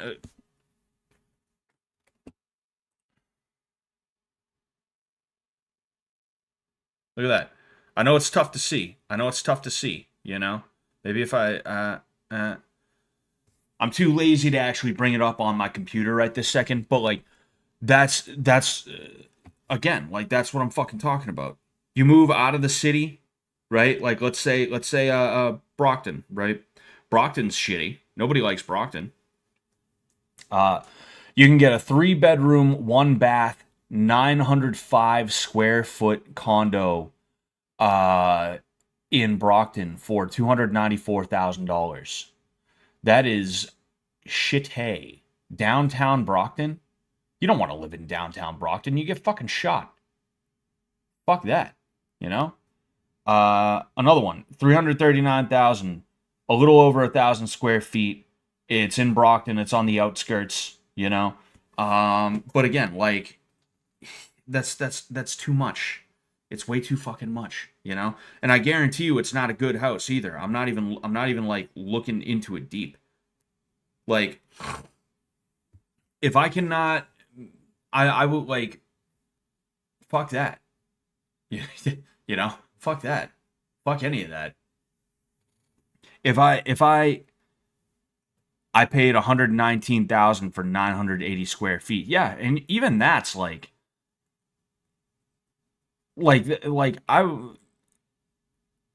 that makes me want to cry. That makes me want to cry. You know, that much it's like, holy shit, dude. Holy fuck, man. Goddamn. Anyway, yeah, so that's plan A and plan B. What's plan C? Buy a gun. No, jokes aside, I would never do that, but or would I? No, I wouldn't. But yeah, it's just so fucked. It's just everything's fucked, man. Everything's fucked. We all know that. That's not esoteric knowledge. You don't need to be Nostradamus. You know what's funny? Nobody ever talks about Nostradamus anymore. I remember learning about him in like 2005 because my cousin gave me some books that he had from like I think the 90s or something like that. He was getting rid of them, and he was like, "Oh, maybe Scott will want them." And I actually loved the fuck out of those books. They were these like encyclopedic type books, or I don't know what you'd call them, but one of those books where it's like big, right? Not like wide, like literally the you know what I'm talking about, you know? Those books you get at the library, at your school library specifically. But one of them was about Nostradamus, you know, and it talked about how it like he apparently like guessed all these things. I feel like what happened with that was everyone was like, "Oh dude, yo, Nostradamus guessed that we were gonna fucking die in 2012, and the Mayan calendar also predicted it, and then 2012 came and we didn't die." And everyone was just like, "Oh, well, I guess Nostradamus is a fucking idiot then. That fucking dummy. Idiot." You know? Secret Societies and Psychological Warfare is a great book in that vein. Yeah, that does sound interesting. There was one book on the Vietnam War that I really liked in my 6th grade class. We used to have 2 classes, right? Because this is before you started doing the go from classroom to classroom thing with different teachers. It was like I think they wanted to prep us for that on some level. So we would get assigned to a team, right? And that team would have 2 teachers, and you would spend most of the day with one teacher, but then you would go over to the other teacher for a few classes, you know? Um, Itchy.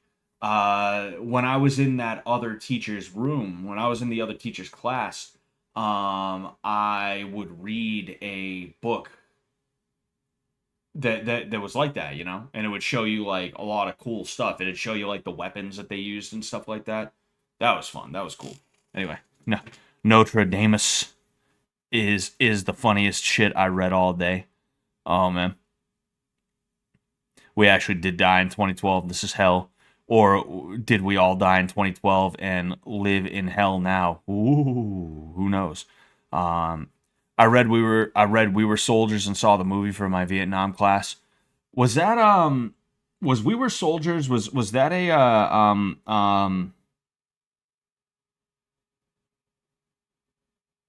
why can't I remember his name? You ever forget the name of someone that you definitely should not have forgotten the name of, and now you're like, fuck, do I have Alzheimer's? The dude Mad Max, Hacksaw Ridge. No, he wasn't in Hacksaw Ridge. Mel Gibson.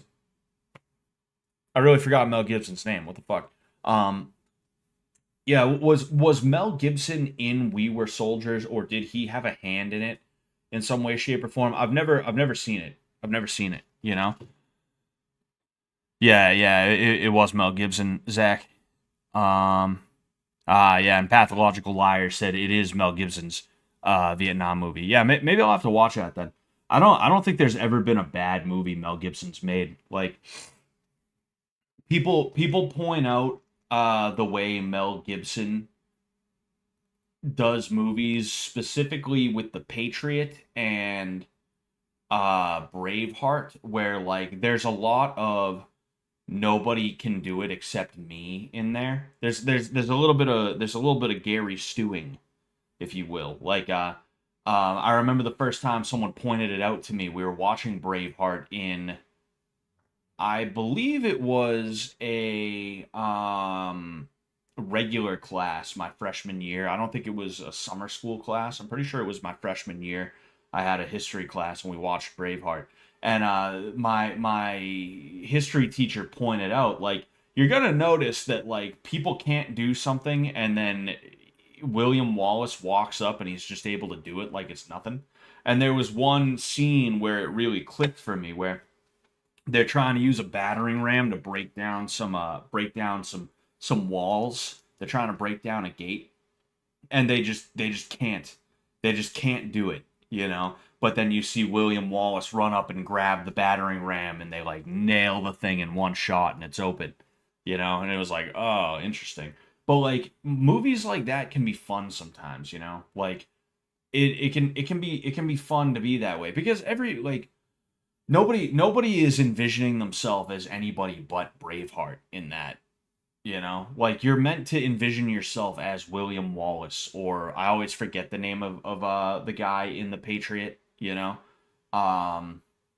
nobody's envisioning themselves as like anybody but the main character. So it's like, well, you know, you can forgive that. You can forgive that. You know, um, LOL. Yeah, and Mel Gibson just lifts by himself. That's funny.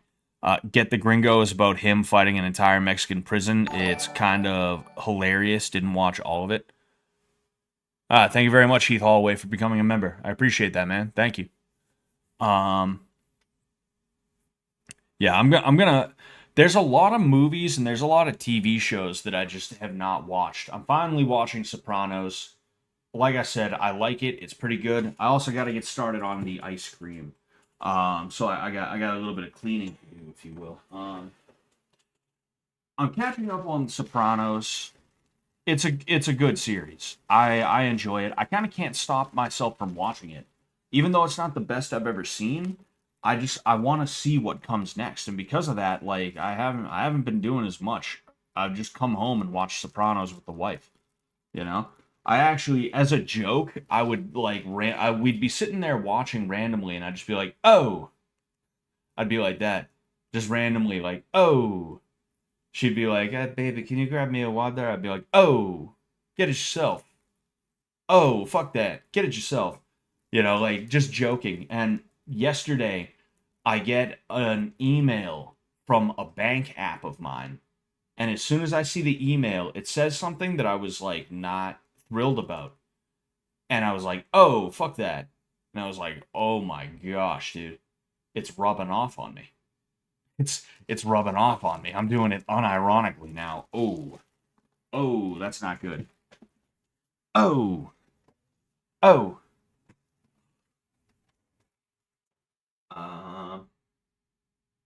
So I'm trying to figure out exactly how I'm about to do this. Bro, imagine watching Sopranos, but the episodes are coming out.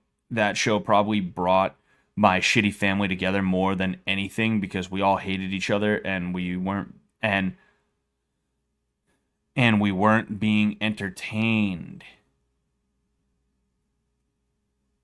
Oh, hated each other when we weren't being entertained. Oh, I see. Yeah, like that's one thing that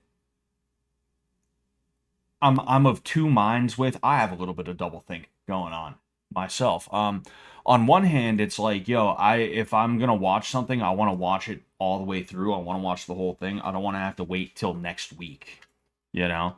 And that is a modern thing where like before you never had that luxury, so it was just like, well, whatever, I guess just wait till next week. Haha. It's like commercials, you know? They removed commercials for a while, and now the commercials are being added back in. It makes you want to throw shit at your TV, you know? Um, but yeah, like back then, there had to have been a magic, and I can imagine it. Because me personally, I didn't really keep up with like TV shows like that when I was a kid. I didn't have any TV shows that I was like, dude, I gotta see this. And like cartoons are not, you know, narrative driven. Um, but like there was definitely a magic to like, oh, it's Sunday, we have Sopranos, you know. Oh, it's Monday, we have Sopranos. Hey, I gotta sit down right at 8 because that's when Sopranos comes on, and nobody better make me miss it. I can't miss it for nothing, you know.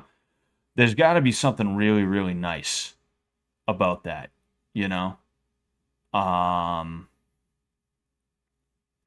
and we'll probably never get that back because if you tried to implement that in a real way, people would be so upset about it. They'd be like, "Yo, what the fuck is this?" You know, even half seasons. I remember the last season of Cobra Kai. They and I didn't even love the fuck out of Cobra Kai, but I had already I had a little bit of sunk cost fallacy going on with it. Like watching Cobra Kai, I was like, I get halfway through the last season, and then it's like next next next episode coming November whatever, and it's like September at this time, and I'm like, what the fuck is this? That's so stupid. What are you guys doing? I was just like, yo, get that out of here. Fuck you. I recall it being Tuesdays and Thursdays. But I don't know. Why are all commercials mixed race couples with the white man retarded? I mean, the man in those commercials has always been like retarded on some level because the thing is, marketing is designed to appeal to women because women are the main buyers in any household. Men don't spend money like women do. And that's both on necessary and unnecessary things. But, yeah, I mean, I'm not saying that that is the female fantasy necessarily. Either like black boyfriend or like black woman with white guy or something like that. But it's trying to project that onto women until they're like, actually, I think that is what I want. Because women can sometimes be susceptible enough to suggestion like that. you know? If you want a guy to be into something weird like foot fetishes or scat or something else like that, there's only two ways to do it. One, some kind of sexual trauma when he's a child, or two, by slowly getting him hooked on dopamine through sexual encounter or some kind of experience, i.e., porn. Porn is the easiest and best way to do this. Not best as in like it's a good thing, just best as in like it's the most efficient, the most effective way, right? Um, you have to get him hooked on ever increasing amounts of dopamine via watching increasingly more fucked up porn. And because of this, it is a lot harder for men to be swayed in that way. I'm not saying men are not susceptible to propaganda. Of course they are. But the kind of propaganda that you can target men with and actually have it be effective is much different from the kind that you can target women with and have it be effective. Women are a lot more susceptible to it. So you can have something where it's like the worst millennial cartoonist, the worst millennial political cartoonist that you've ever seen designs a fucking commercial for Bounty paper towels. You can have that, and the women who watch are gonna be like, "Yeah, that is my husband. My husband spills drinks and then doesn't clean them up, and he looks at me and says, 'Hey, bitch, clean it up.' That's totally my husband. That's him. I'd never get any respect and dignity around here, but Bounty paper towels understands that, so I'm gonna buy Bounty." Because at least Bounty understands me. Bounty gets me. Bounty values me. Like that's what commercials are meant for. It's meant to be like you're hey lady, you're underappreciated and you are superwoman and men and children cannot exist without you cleaning up after them, and they would fucking kill themselves in like traffic accidents and by like stupid they'd be handing knives to each other like this, and they'd be taking them like that, you know, like fucking. If it wasn't for you, they'd be fucked. Buy our shit, you know. That's the way it goes. Excuse me. Um, Yo, Scott, have you ever seen anyone 561 PC videos? No, is that some kind of snuff ring or something like that? Is that gonna ruin my appetite? Is that gonna ruin my appetite? 20 fucking years in the can. Yeah, I got it. I haven't reached that point of Sopranos yet. I haven't been introduced to Phil Leotardo yet. You know, the thing about TV shows, and I gotta get started on this. I mean, it's a Friday stream and I'm doing an activity, so I don't have to rush through it. It's not like it has to only be a 2-hour stream. I'm totally cool with streaming for another hour or two, obviously, but um, excuse me. I can never just dive headfirst into something because I'm afraid it's gonna be a waste of my time. So what I always do is I kind of scout out what is going on, whatever it is, before I do it, right? So I already kind of know about the process. I know how it ends. I know how some of the arcs with the different characters end and stuff like that. And I know some of the memes about Phil Leotardo. So I'm excited to kind of see him. That was gonna be fun. One thing I got blindsided by was fucking Bevilacqua. I forget, it was Sean, and then I forget what the other dude's name is. The dude who played Calogero in A Bronx Tale. He was in it, and his last name was Bevilacqua or something like that. Um, I what was I gonna say? Fuck, what was I gonna say? Oh yeah, like that surprised the fuck out of me when they shot Moltisanti, when they shot Chris Moltisanti. Like I had no clue that happened. I didn't see it on any YouTube shorts, on any explanations of his character arc or anything like that. No, nobody talks about it. The dude gets shot like a motherfucker, almost dies, and nobody thought it would be good to talk about that, even when talking about Chris Moltisanti as a character. That was like, when that happened, I was like, whoa, okay, ooh, damn, you know? Matt and Sean, yes, Matt Bevilacqua. I remember that. And then Sean, yeah. It was Sean all the way. What the fuck is that? We back, I guess. What are you talking about? Oh, mic problem. Hold up. What about now? Is it better now?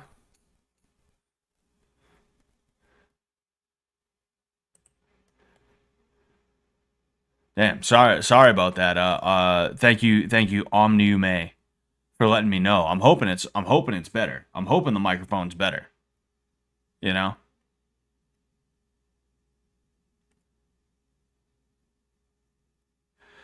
561 PC is one of those predator catching crews without all the cringe YouTuber stuff. Yeah. Drink water, Bevilacqua. Yeah. I got curious about that too, and I looked it up, and I was like, really? Fucking, it's teaching me some Italian, that's for sure. I hope everything's all good. My ears. Hold on, let me fucking. I was gonna say, oh yeah, like.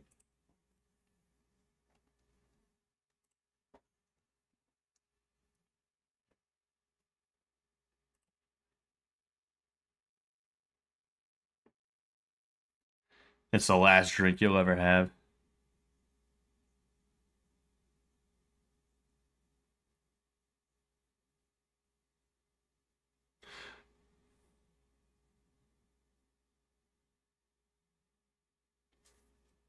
It seems like everything's all good.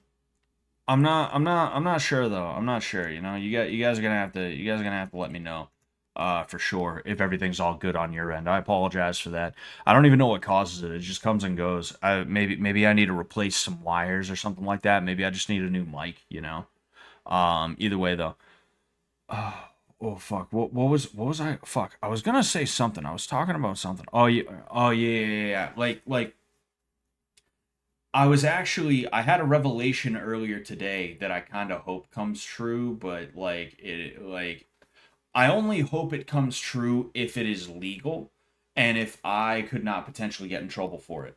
I would never want to condone or wish for or call for any kind of illegal activity or violence or anything like that, but you saw Predator guys on YouTube and Kick, Kick mostly. You saw them there. And here's the thing about that.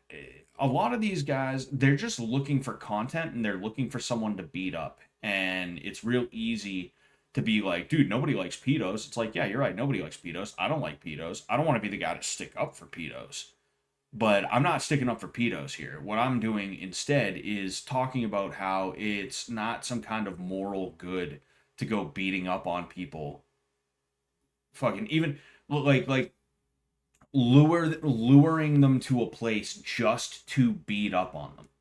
The thing with Chris Hansen is there was a police aspect to it where he would lure them to the house, the decoy would be there, the cops would be waiting outside. These dudes are just like, no, we're gonna beat the hell out of this guy, and then we're gonna let him get in his car and leave, and then we'll call the police. It's that's not, you know.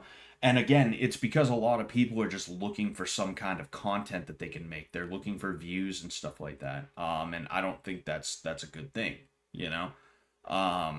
Again, not sticking up for the bad guys here, but I also don't know if there's any good guys in this situation in the first place. It's just bad guy, worst guy, you know, and I don't have to cheer for the bad guy. I can look at everybody and be like, wow, this is all fucking stupid, you know? But one thing that would be funny, not that I'm condoning it, would be if that grew into, oh hey, look at those people at that Antifa rally. Let's go beat them up. That would be funny. I'm not saying to do that. I'm just saying it would be funny if like those guys were like, okay, why don't we transition from pedos to, oh, there are these guys in the middle of the park that are known for trying to beat people up and take their money. Why don't we go over there and flip it on them? That would be pretty funny. That would be pretty funny. They just uploaded a video today where they caught a rabbi looking for a 14-year-old boy and got him arrested. Fantastic, fantastic on that one. You know, good for them.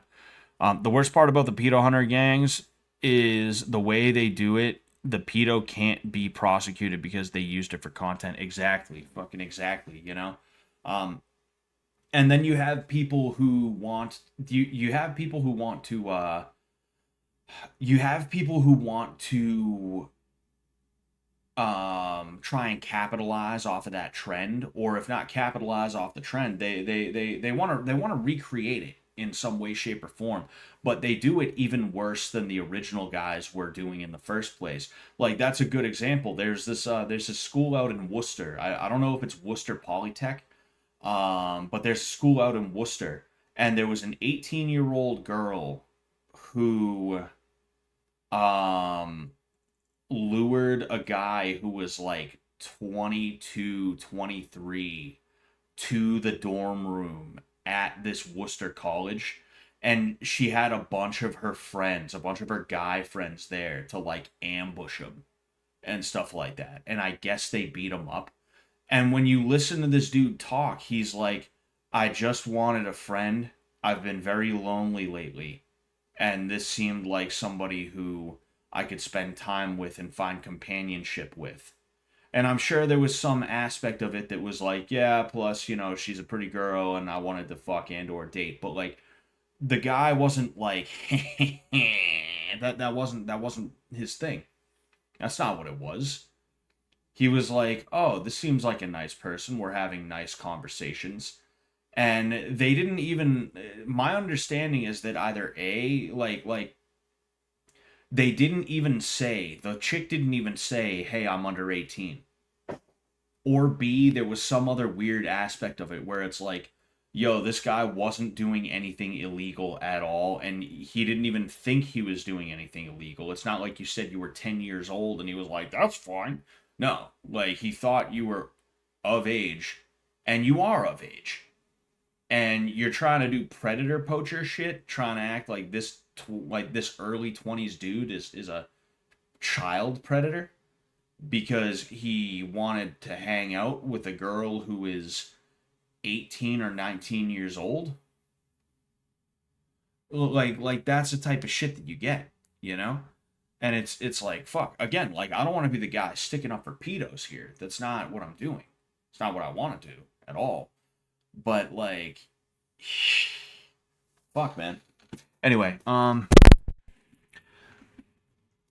gonna start on the ice cream sundae. I gotta kind of reset though. I gotta get some shit, together to be able to do that.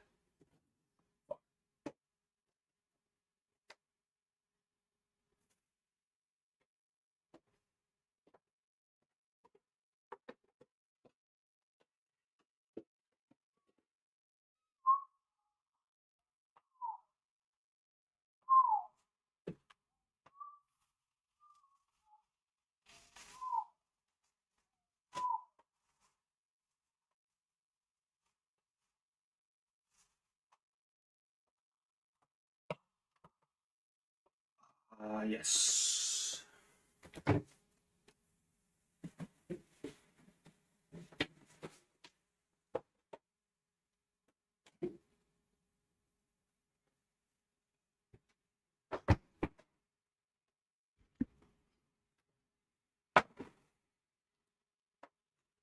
I'm still here, but I'm gonna head out for just a second. I'll be right back.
He's in here.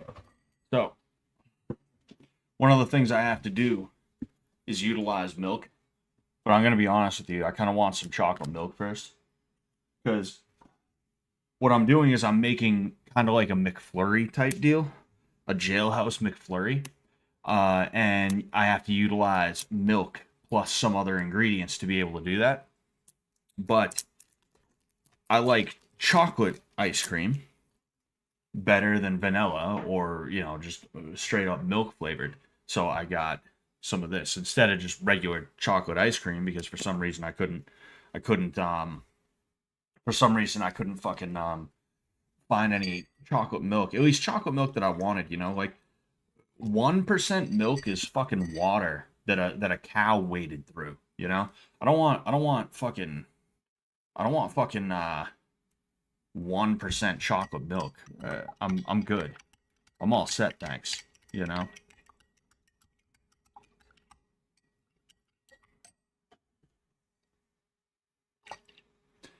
Yes. Oh yes.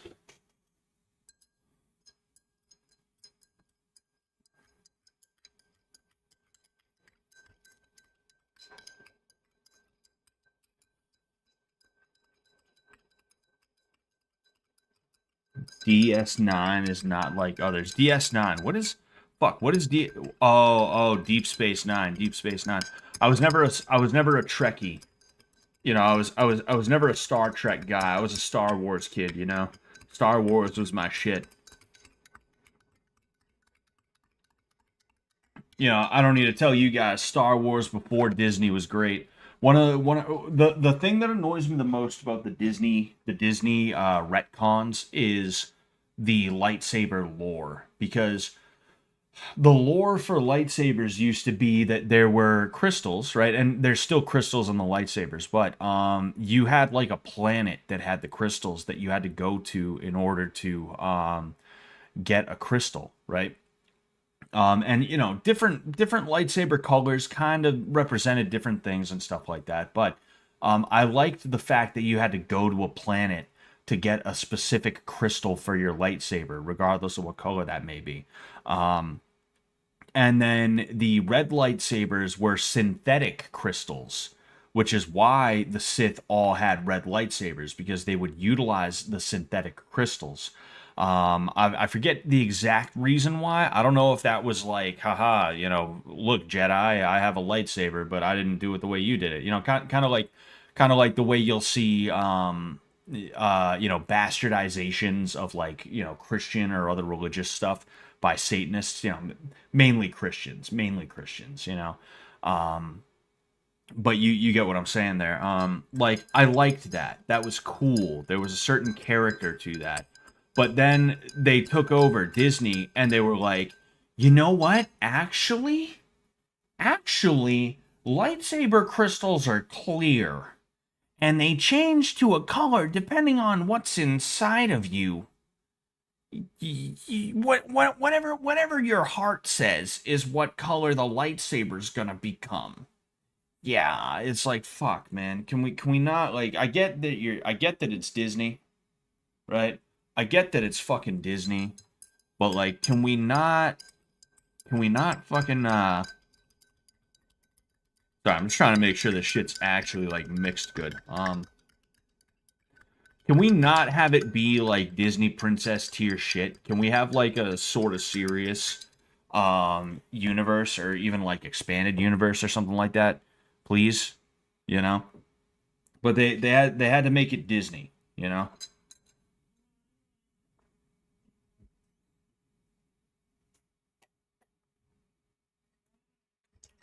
Yes.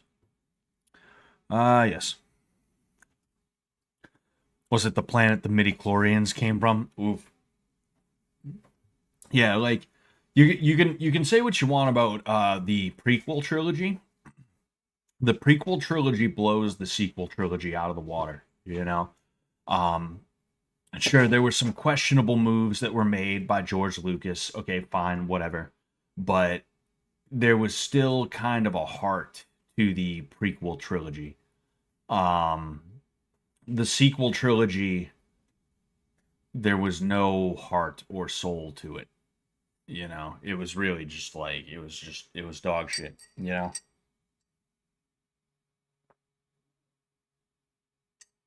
Oh. She was sitting there looking at her phone. She's like,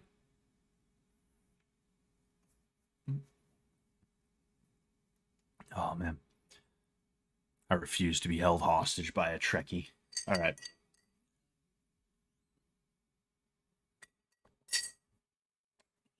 So that was good. But what I need to do now is make another one of those, basically. So the way this works is a little bit weird.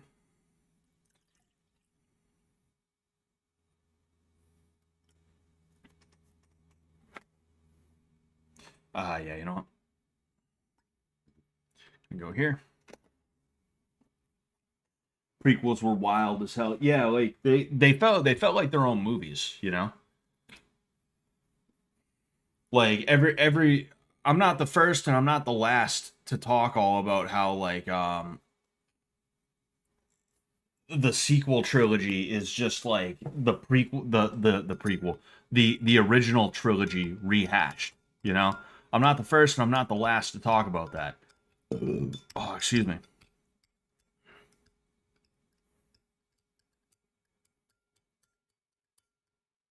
Imagine if your lightsaber is colored than brown. The fuck do you do then? Um, fucking Jedi Knight Patel over here with his brown saber. Jedi Knight Pandeep. Padawan Pandeep. I watched the whole 6-movie series on acid and my white guilt was healed. Hell yeah. George Lucas is kind of lame though, and Ira Stephen Bear, the man. I don't know who Ira Stephen Bear is. I don't know who that is. Who is that?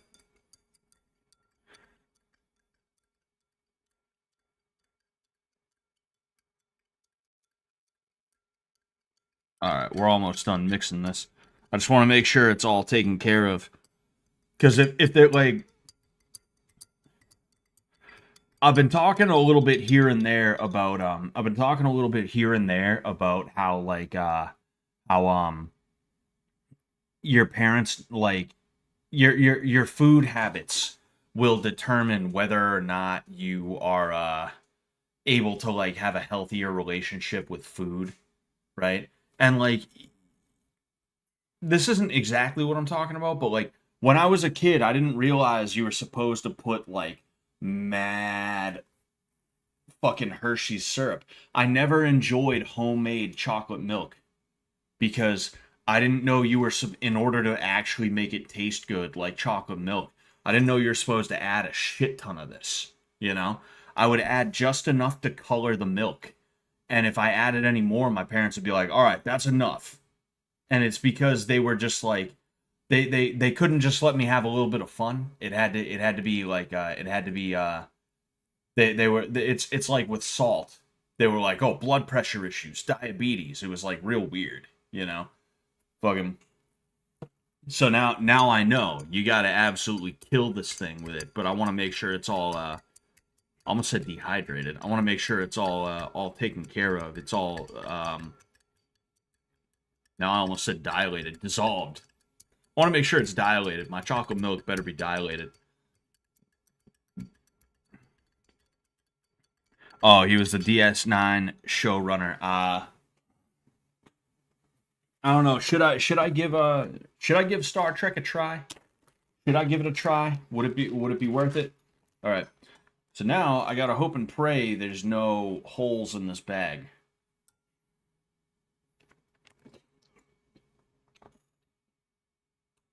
Um. Oh, done. Put it right there. I literally have to. Oh. Oh man. I have to pour it into the bag. as ridiculous as this is,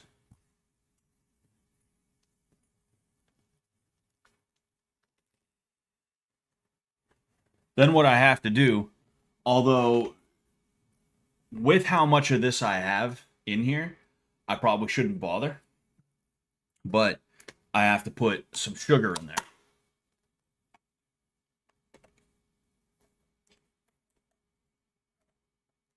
No, actually, that's gonna be way too much sugar that comes out right away. So I'm not gonna put a shit ton of sugar in here. I'm only gonna put like just enough, like that. That is we're probably good there. All right, now creamer. How much sugar is in this? Oh, it's one sugar. Yeah, fucking one sugar. I'm all good then. I was kind of nervous. I'm not gonna lie. I was like, man, because like, I know I was just talking about like sugars or like whatever, but like, I am gonna have a ton of sugar in this anyway. I am biased. I liked all the early series, but Deep Space Nine is worth a watch as a non-fan. It's so different from the others. Is that the one that came out in like the mid to late 90s? There's something about mid to late 90s television that is like it's just nice. There's a comfiness, there's a coziness to it, Oh. I just inhaled the creamer. I keep inhaling the creamer. Fuck. Anyway, yeah, there's a comfiness to it that I appreciate. All right, so I have a fucking bag of milk here, a bag of chocolate milk. We're gonna pour a bunch of coffee creamer in there.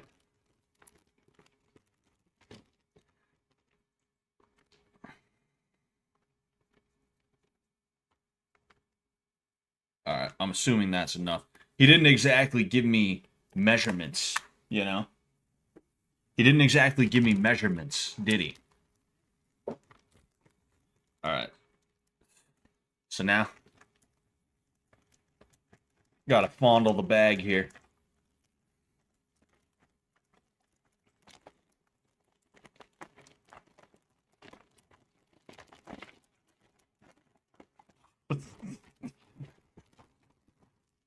Oh, dude, fucking, it's not mixing exactly the way that I want and need it to.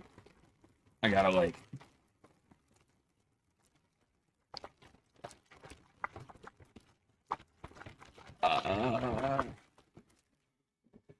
Oh, man, almost.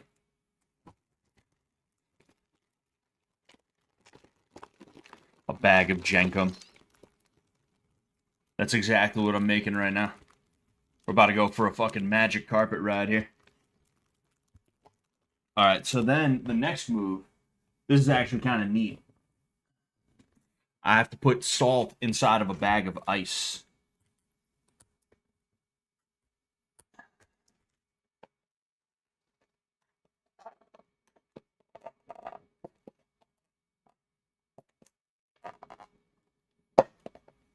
Ah, fuck.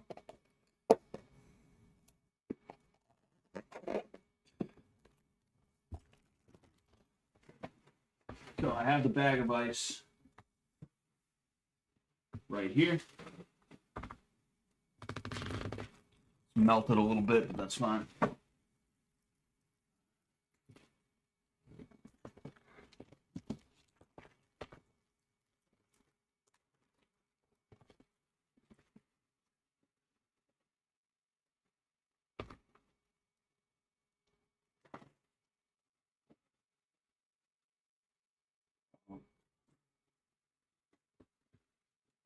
Come on, baby. I need to, like, practically fill this bag. I don't want to try and dump it, though, because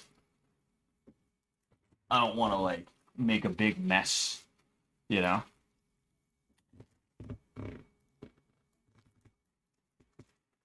have to cook it in your prison wallet or it doesn't count. Oh, don't you worry. Don't you worry. Don't you worry your pretty little head, sir.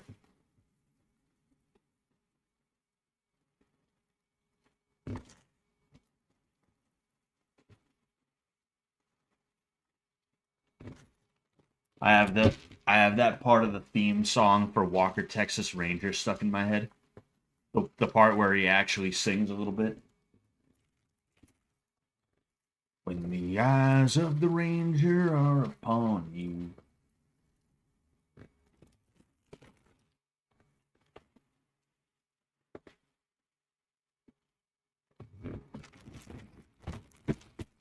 Gonna throw like a couple more handfuls in. This is actually kind of labor intensive. This one that I'm doing now, because I'm gonna have to knead it for like 15 minutes.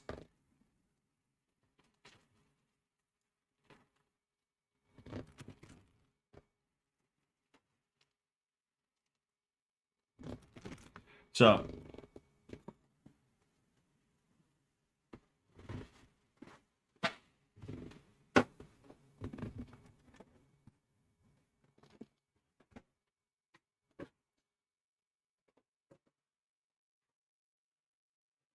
what I have to do here, like I said, I'm pouring salt into this bag, and then I'm gonna stick it to my skin.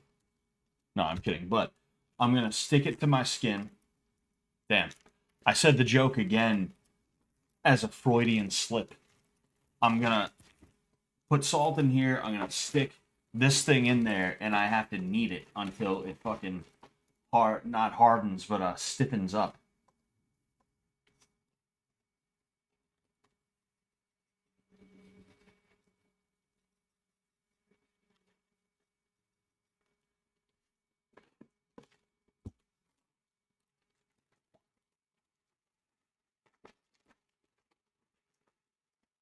All right.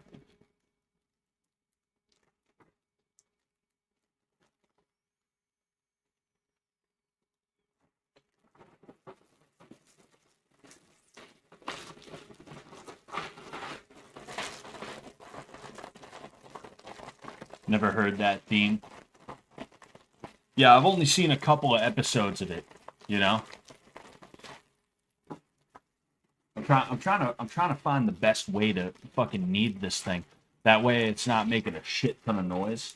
But, you know, this is the first time I'm trying this too, so there's a good chance that I'll fuck it up in some way, you know?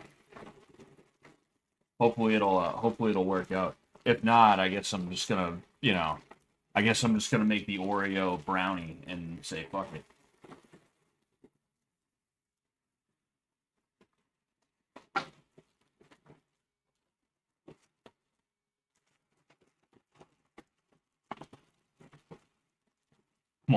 More fucked up food. See, if I do this the right way, which I'm already tired of it, but if I do this the right way, what is supposed to happen, at least in theory, is that it's supposed to stiffen up and form ice cream. Like, I shit you not. In fact, I'll show you real quick on the dude's channel. Again, just give me a second. Just give me un momento, por favor. This. Crazy. I'm gonna make a honey bun McFlurry when we get in from the yard. You think you don't want some? Hell yeah. All right, just get some. Ice from the trustee? Yeah, I got it. Yup. All right, I got you then.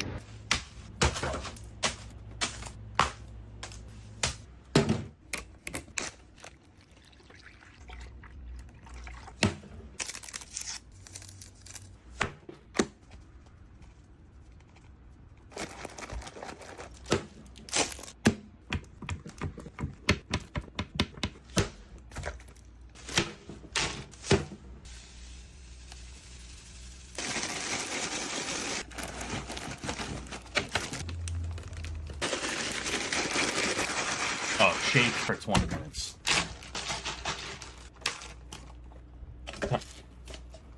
I gotta sit here like this forever.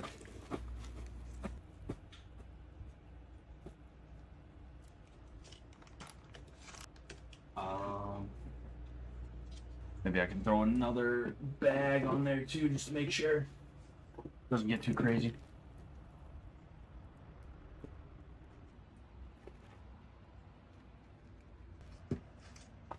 Hold up. Mmm. Bussin'. Woo. See, I was really curious about how that was supposed to go. You know, in fact, it's probably been a little under 5 minutes right now. I'll go ahead and I'll set a timer for like 15 minutes. I'm gonna switch between shaking it and kneading the thing. How to be fat on a budget, pretty much, Jenka Malcolmist, pretty much. If you have all the time in the world, I'm sure you can make these recipes work. Exactly. You know, that's like the Oreo brownie one. Is like I fucking I tried it once and I fucked it up, and it's like, well, you know, what am I gonna do? Keep experimenting? Like, no, fuck it, you know. I'll just eat it like that. Whatever. Who cares? Is it fucked up that American prison food is somehow leagues in quality above some Indian street food? Yeah. Yeah.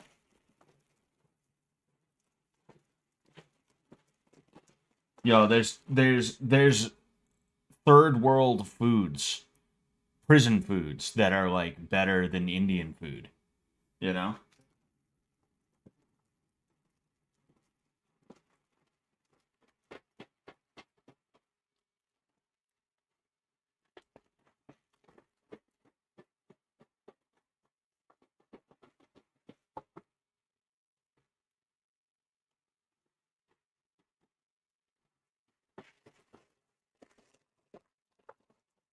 I have a friend whose mother's from India. He always says he would rather die than go back there. Yeah, I mean, that's the thing too. Is like India like,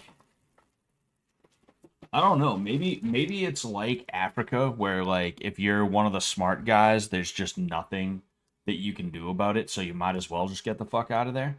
But like, I feel like India may not 100% be like that. I feel like maybe if these guys put enough effort and energy into trying to improve the country, they could. I'd like to believe that, you know? But it's like they just don't, and they don't want to. They're simply not interested in it, you know?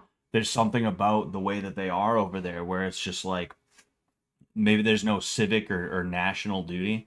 There's no pride that they take in their nation or anything like that. I don't know, maybe. Scott, I would drop the soap for you. Thank you, too. I appreciate that.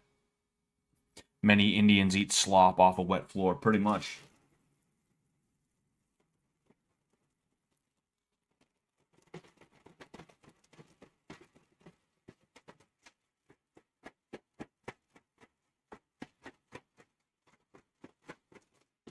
I'm not gonna shake it for 15 to 20 minutes straight, but like, you know, every few seconds, every few minutes, you know, I'll go ahead and I'll do it.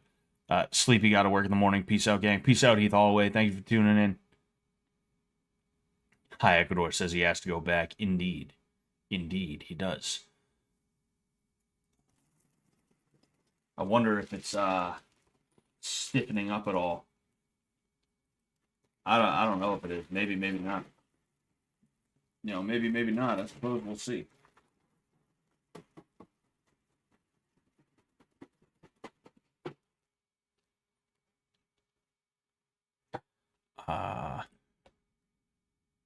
There we go.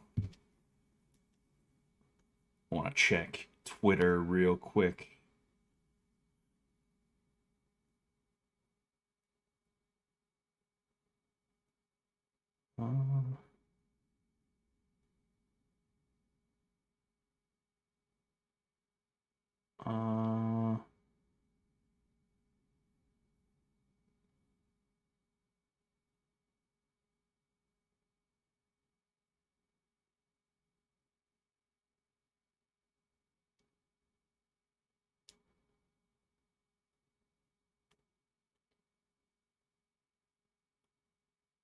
Alright, fuck it. I'm hoping this will fucking work. Anyway. He says everything is filled with people. The food isn't good, even at Michelin star places there. Really, damn. That's yeah. Yeah. I mean, it's I feel overcrowded sometimes around where I'm at. Like I look around and I'm just like, there's too many fucking people here, dude. I can only imagine what that's like in New Delhi, in Hyperbad.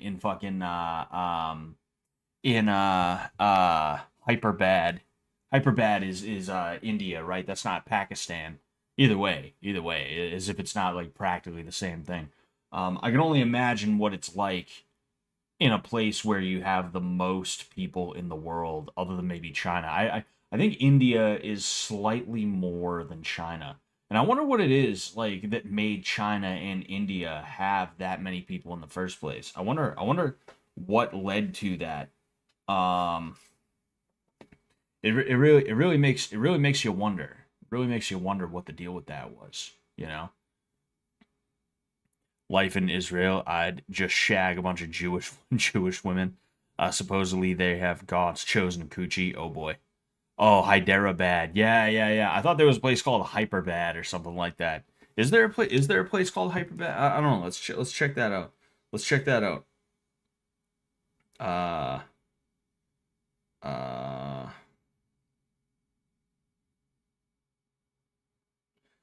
yes, there is a Hyperbad. Oh wait. Yeah, there's a Hyderabad, India.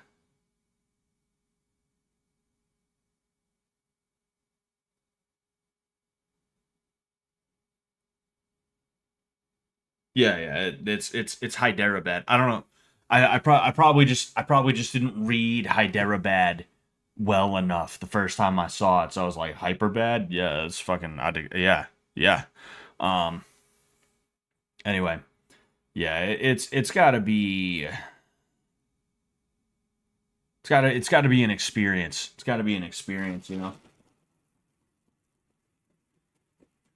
I don't know if it's working. I don't know if it's working right now. No. Oh no, it's working. It's working.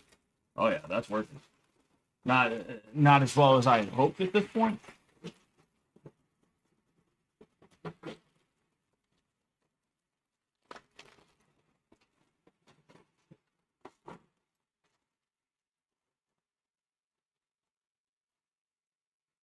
You know, I'm gonna throw a little more ice on top.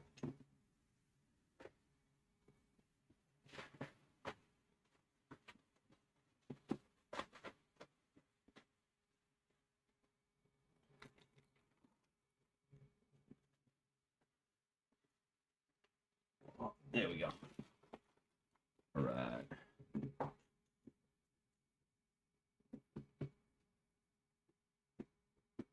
Let's migrate.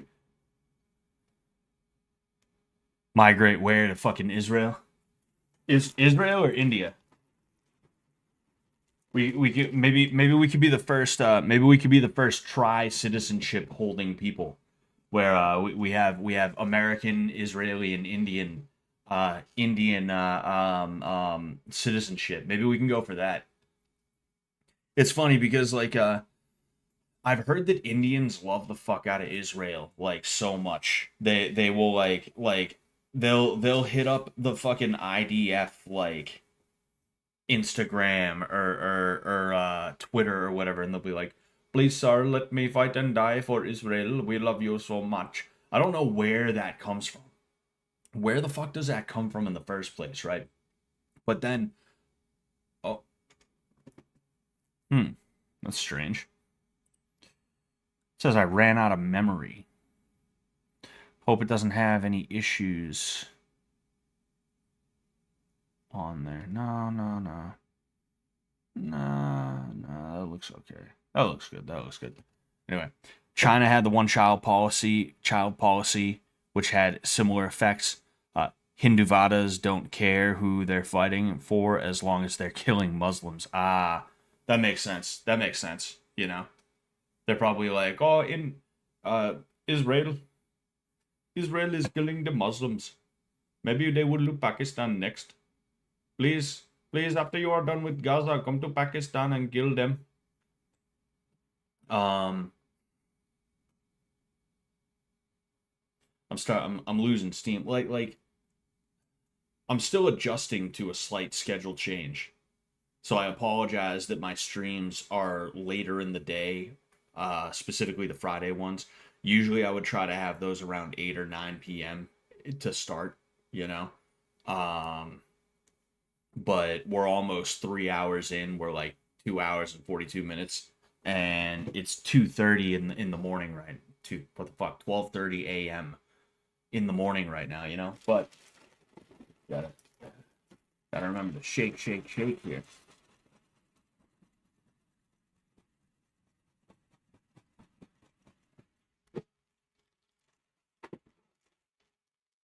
There we go. Anyway, Hindus hate Muslims has been going on since 900. Yeah, it does make sense when you guys put it that way. But it's just funny how they love Israel, and Israel is just like, get the fuck away from me. You know, need your scaflurry. Oh boy. Israelis hate them and see them as subhuman, yet Indians still love them. I think it's just because Israeli women are hot to them. Yeah. Shit's ridiculous.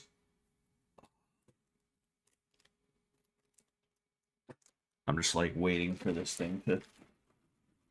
I'm just waiting.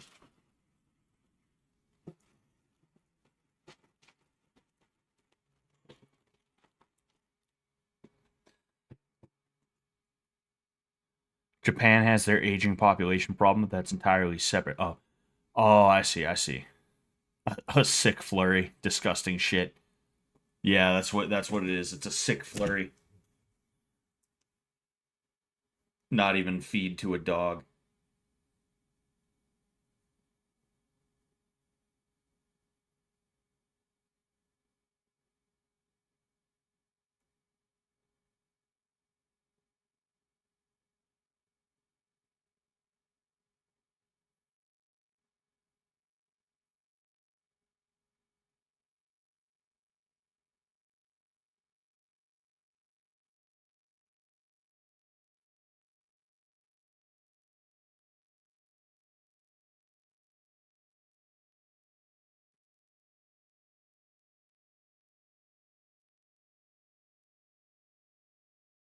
Yeah.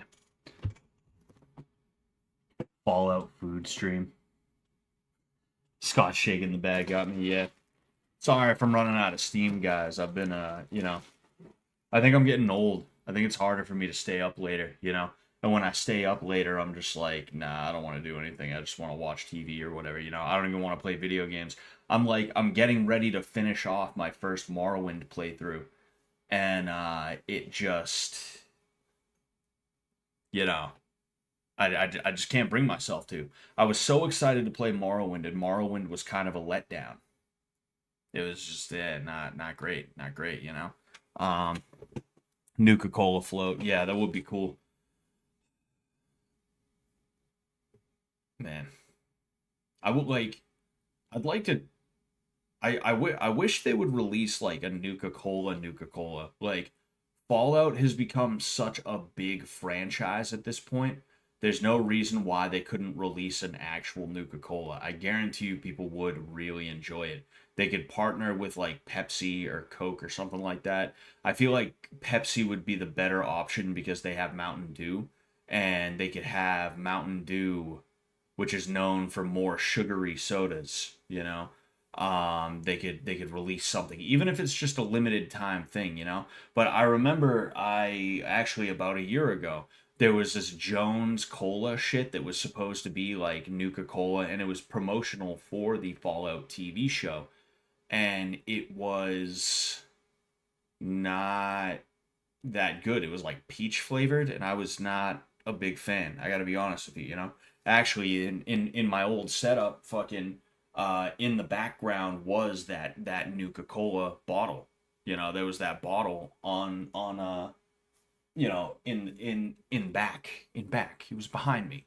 It had my 6 is what it had. But yeah, I mean that was I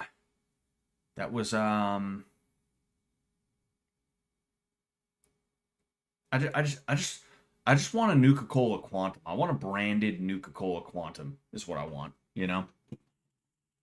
They also had the pink mango thing. Really? The pink mango thing? I don't remember that. Yeah, they had one that looked like the blue ones before that one. Scott sleep stream, dude, honestly. It's like I said, like I wanna do more stuff on the stream, you know, like chill streams are nice, but I wanna have more activities that we can do. I wanna have, you know, I wanna do deep dives, I wanna do other stuff like that. If you guys have any suggestions, definitely let me know. But, you know, it's like I said, life got really fucking annoyingly bad. Nothing I can't come back from, nothing I haven't been coming back from, but oh, oh. So, um, it needs a little bit more time. Needs a little bit more time. By a little bit more, I mean probably another like 10 to 15 minutes.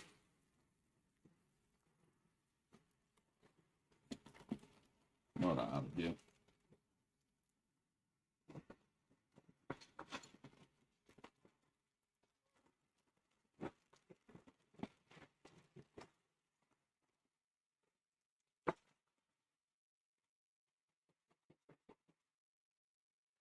I'm gonna let it sit for another minute or two, but invent conspiracy theories and find evidence for them.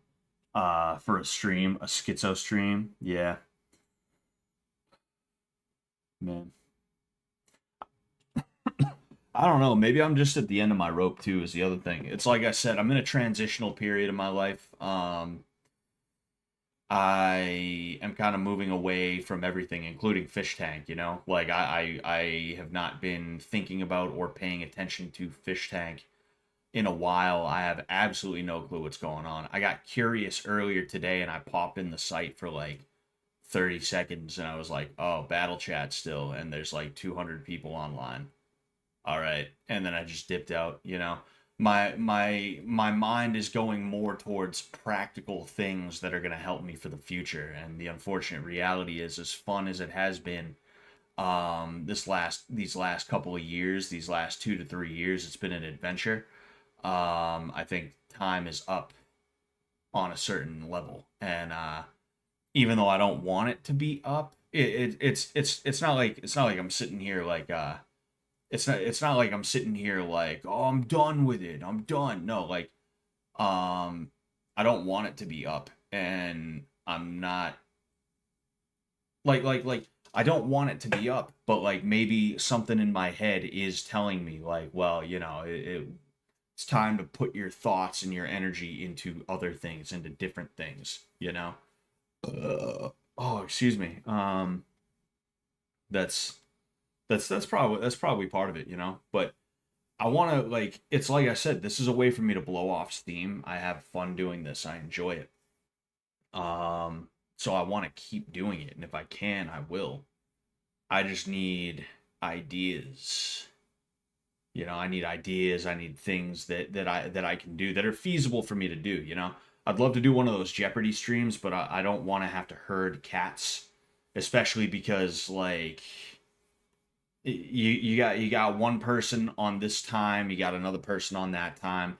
You wanna see if you can make a new friend. You hit somebody up, they don't even know who you are because they didn't watch season 1 or 2, or like maybe because they were on season 4, they think they're hot shit, not realizing that like people stop giving a fuck after like a month. You know, a month later, nobody really cares that much. You know, it's weird. I've gotten that attitude from a couple of people who it's like, oh hey, like I wonder if this person would be interested in collabing, and then like I get a weird like I get a weird attitude from it. It's just a weird attitude. I'm not gonna mention names either, but um now I look at those people when they do stream and they have like, if I have like 11 concurrent viewers right this second, they have like 25. You know, it's like, wow, you're doing great for yourself. Oh, wow. Um, Again, not throwing shade at anyone in particular necessarily. I'm not. Well, I guess I kind of am, but I'm not telling you who it is.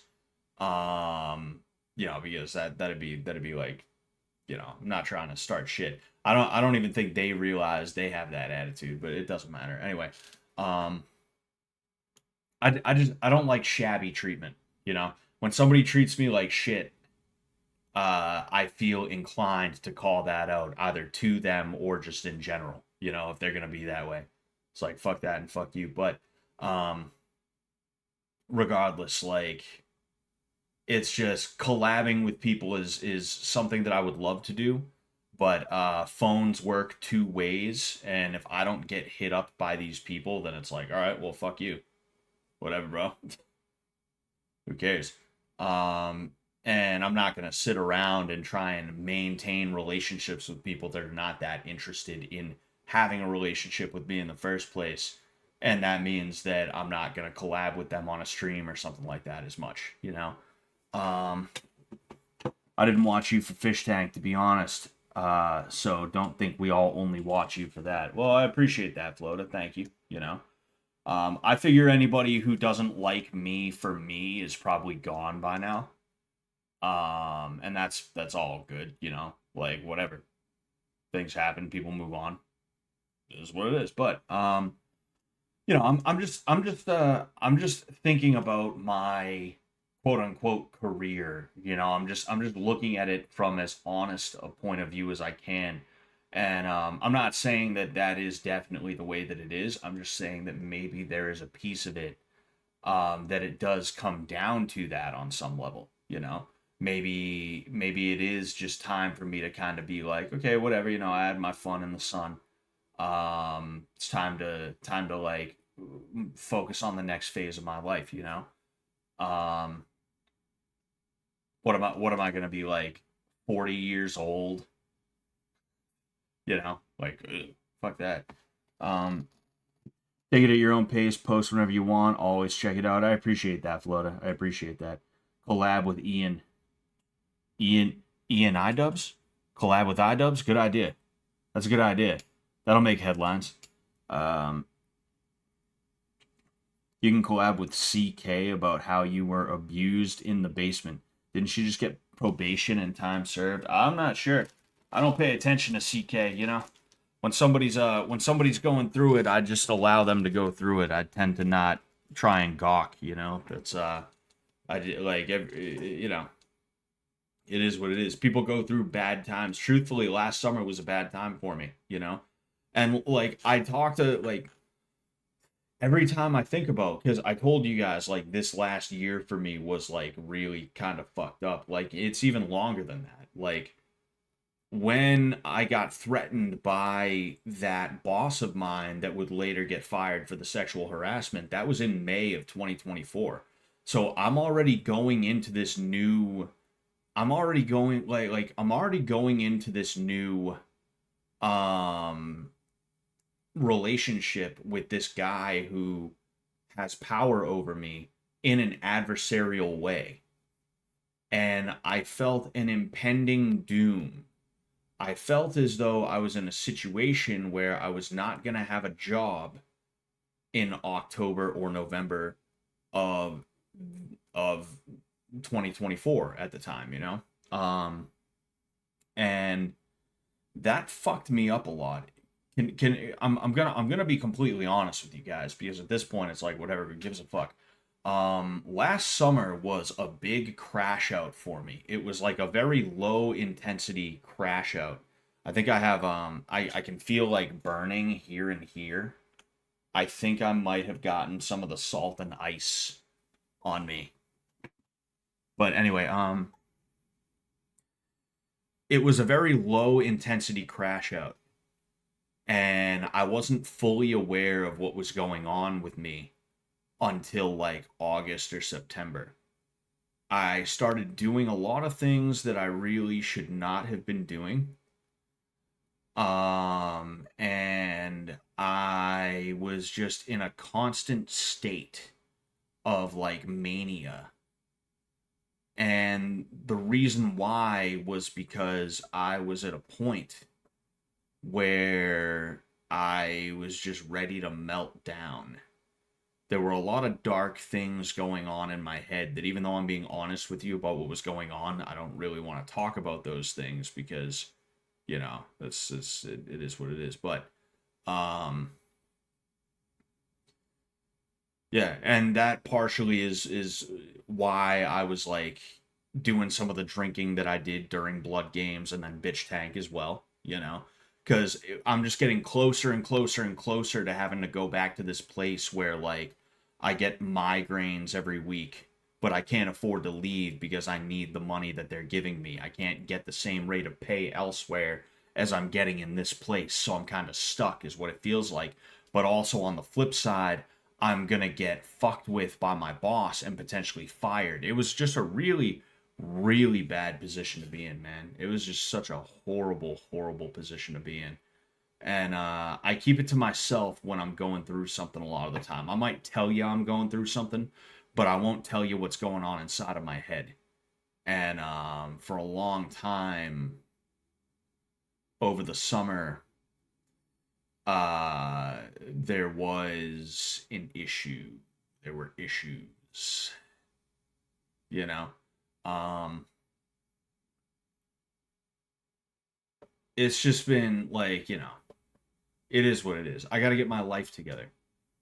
And if somebody is going to pick me up and put me down, if somebody is going to be like, yeah, we're pals, but then I'm never going to hear from them, you know? Meanwhile, I see them like with other people chilling or collabing or something like that.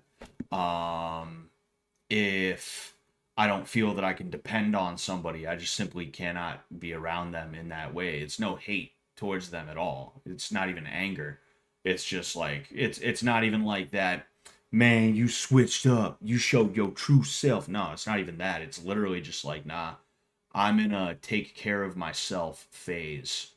And if that means that I can't do this anymore, then, you know, it was nice knowing you guys. But I'm going to keep doing it for as long as I can, obviously, you know, because I love this and I love you guys. I've been able to talk to so many really cool people who I appreciate, you know, even if sometimes we talk about things and I'm like, no, dude, you're fucking wrong because of this or whatever. Like, I appreciate everybody who has ever come to the chat and showed me love in that way. You know, thank you so much for that, you know. Becoming Muslim would be a cool arc for you, you know, the ginger stereotype, it would. I should probably consider that. At this point, I should probably consider that. Slow motion crash out. Honestly, kind of, you know, like slow motion, low intensity, you know. Like, things just shifted and I could feel it. Like literally there was a feeling in my brain. There was a feeling in my body. I was just restless and energized, but not in a good way. In like I'm ready to make bad decisions way. And I made some bad decisions last summer, some of which you know about, some of which you don't know about. Well, 2 summers ago at this point. Like I said, summer of 2024. You know, and it really stemmed from a bunch of different things. A bunch of different things is what it stemmed from, you know. I don't need to go over every little fucking thing with you, but one of the things, and one of the big things at that, was what I was talking about with my job situation, you know. I think iDubbbz could beat him on points. Beat who on points? Oh, that feel when Scott trains iDubbbz to fight Sam. iDubbbz wins and is redeemed. Should have given me a call, Sam. Should have given me a call, bud. Now who's not calling?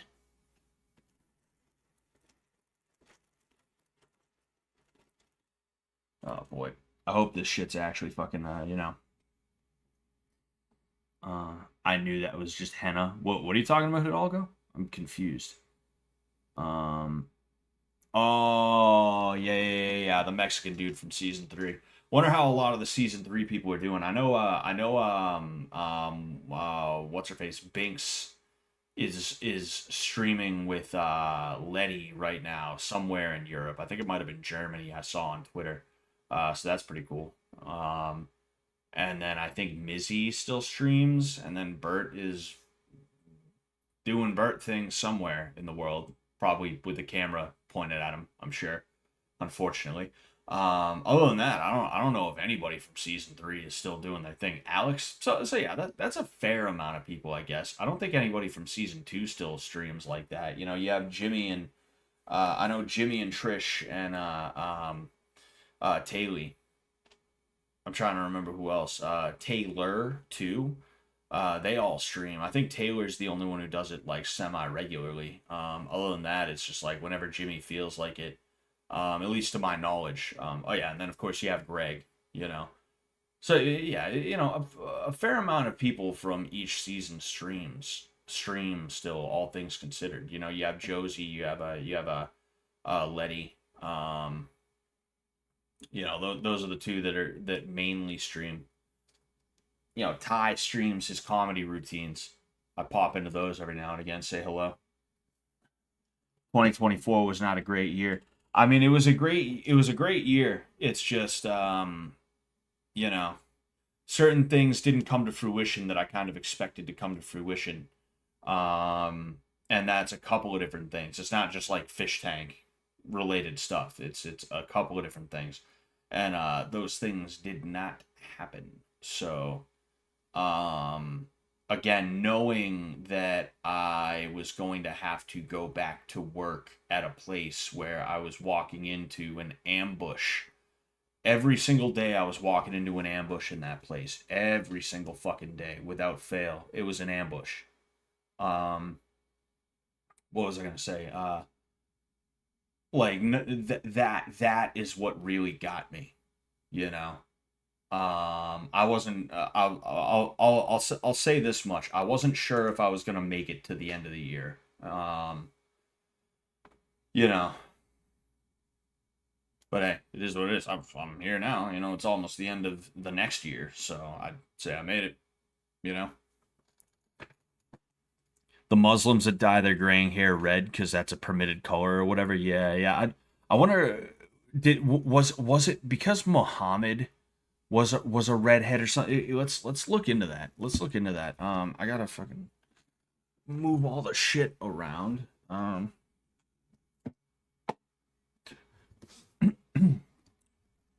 Why are redheads holy in Islam? In Islam. In Islam.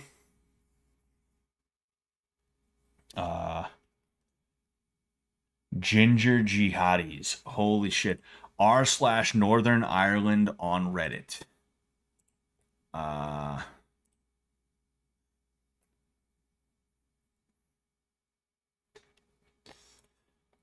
Ginger jihadis. Why redheads are attached to radical Islam. Oh, from Breitbart. From Breitbart, apparently.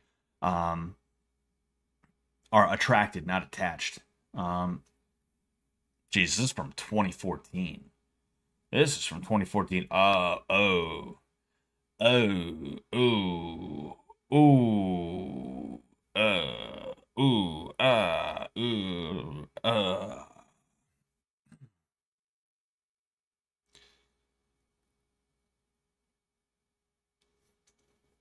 Is Alex still with that woman? I hope not. I genuinely hope not. I think Alex would probably be better off without her, honestly.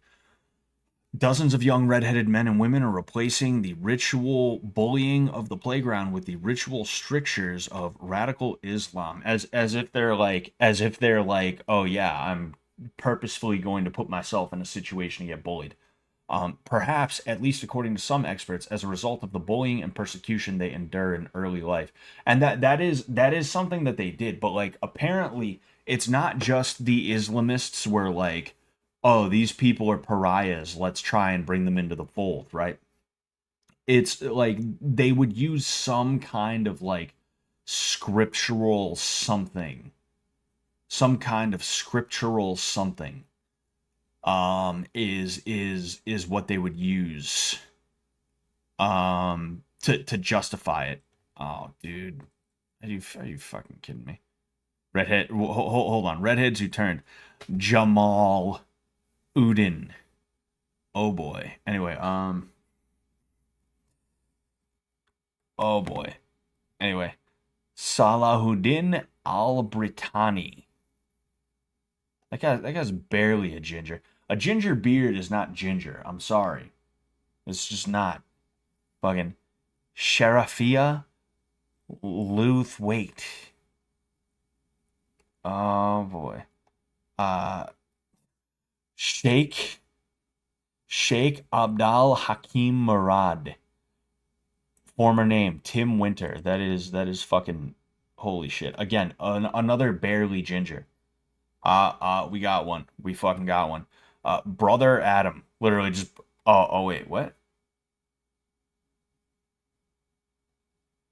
Oh shit. So, damn. Oh, so this is Jamal Udin. No?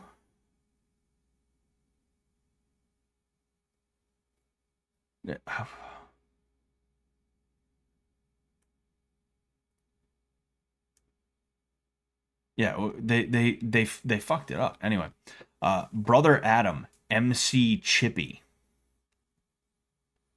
Chippy is not known to be an extremist, but his videos are used as a recruitment tool in Bradford and elsewhere. Man, that is crazy. Oh fuck, David Myatt. This is the dude.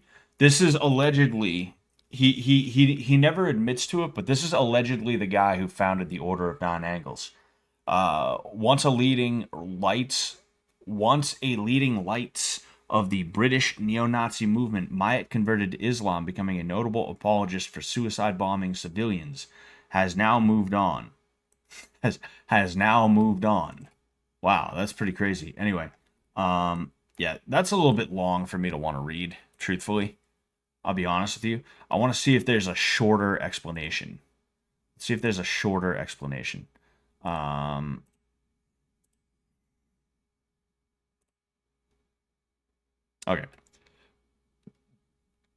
Here we go. Scott Shakur Suleiman, peace be upon him. Oh, man. I heard somebody say, the Prophet Muhammad, police be upon him, earlier. That was pretty good. Why do some Muslim men dye their hair, dye their beards red or orange with henna?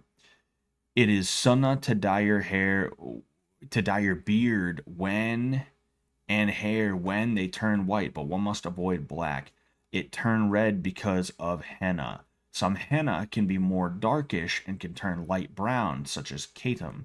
I mostly see people with red beard in the Indian subcontinent, but there are some in the Middle East as well. Why avoid black? Because the Prophet said so. You see, and this is the thing. There was nothing divine specifically about Muhammad or anything like that. He was not like no man is meant to be making rules in that way. There has to be, at the very least, if a man is going to make rules, it's not that he's just like, well, I don't like the color black, so nobody should be wearing the color black in this religion. It is supposed to be that God said you should not be doing this, or you should not do this because it runs into what God said about this or that or the other thing, you know? But like, there's so much shit in the Quran where Muhammad was like, I'm not a big fan of the color green, so don't wear a green burqa, okay? No green burqas, everybody. And thousands of years later, everyone's still like killing people over it and shit like that, um there's so much like, oh, Muhammad didn't like this, like literally that's what happened with alcohol is he drank some kind of like pumpkin based alcohol and he thought it was disgusting. And he was like, what the fuck was that? And they were like, oh, that was alcohol that I distilled from this pumpkin. And he was like, dude, never make this shit again. And now Muslims don't drink alcohol. It's like, what the fuck? He also was willing to believe basically anything he was told about anything religious. Like, he actually believed that if a fly landed, and this is a friend of mine, a Moroccan friend of mine that actually he's a friend of mine and Arie's. I miss this dude. He fell off the map, and we haven't talked in years. You know, I really miss this dude. He was probably my best friend out of our little group. But he was Moroccan, right? And he grew up in a Muslim household. I think he became atheist like sort of early on, and then he actually converted to Orthodoxy. Um, but even before he converted to Orthodoxy, he was telling me and some of our other friends all about how the oh yeah, like the Quran says, and this is according to Muhammad. It's not just that the Quran says it. Like Muhammad said this: if a fly lands in your drink, you should pick the fly out and then dip it back in the drink, because one wing of the fly contains a poison, and the other wing of the fly contains an antidote to that poison. So if it lands, you just dip in, and then you're good to drink still. Doesn't matter that that fly was just eating shit 2 seconds before. Doesn't matter. Doesn't matter. You're good. You're all good, you know? And now whenever I hear that fact, I think of my boy. I think of my friend, you know? And I've been sad boy posting. I've been doing the sad boy thing for a minute this stream. I apologize for that, but I'm not really doing a sad boy thing. I'm just kind of telling you guys about, like, you know, what's been going on, and you know, I'm just being honest about where I'm at, you know, and just kind of talking about it. But regardless, like I miss my dogs. I miss my dogs, man. I was trying to I had a bit of a scare because I know the name of one of them, the full name of another friend of mine from that, and he was what was he? His dad died when I knew him, kind of shortly after I met him, actually. And I forgot about that. So when I searched his name on Facebook, I found his dad's Facebook page, and it was one of those in memoriam things. It got switched over to a memorial account, and I gasped. This is yesterday. I was like, oh fuck. And then I remembered, like, oh, no, it's all good. It's all good. He's good. Everything's good, you know? Here's a question. Is it good that Muslims don't drink, or is it probably a net positive? No, I think it's good that Muslims don't drink. I think it's good to avoid alcohol overall, but, you know, it is... excuse me. It is what it is, though. You know, sometimes you're gonna drink. It happens, you know? So yeah, I mean, like it's never a bad thing to avoid anything that intoxicates you in any way, shape, or form. You know, it's never a bad thing to avoid things that are addictive or mind-altering chemicals in some way, shape, or form. You know, it's a good thing. It's a good thing. Oh yeah. I literally have to turn it around now.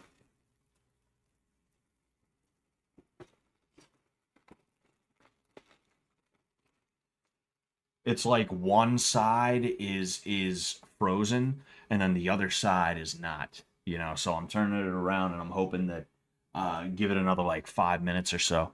um I miss my dogs. Yeah, he gonna be making wheezies. They have Diddy parties in prison too. Oh, Diddy got 4 years. Oh man, I can only imagine. Yeah, 4 years in what, a fucking hotel? 4 years in Club Fed, I'm betting. They're gonna give him the Epstein treatment, where it's like he can leave if he wants, so long as he comes back by like 9 at night or something like that. Is that what's gonna happen? His surname is Brittani. LOL. I guess he wanted to keep it somewhat British still. Exactly. You know, Al Brittani means the British. Oh, excuse me. Muhammad was another Sullivan. That's exactly what it was, Audis. He's one of mine. He's one of mine. Oh,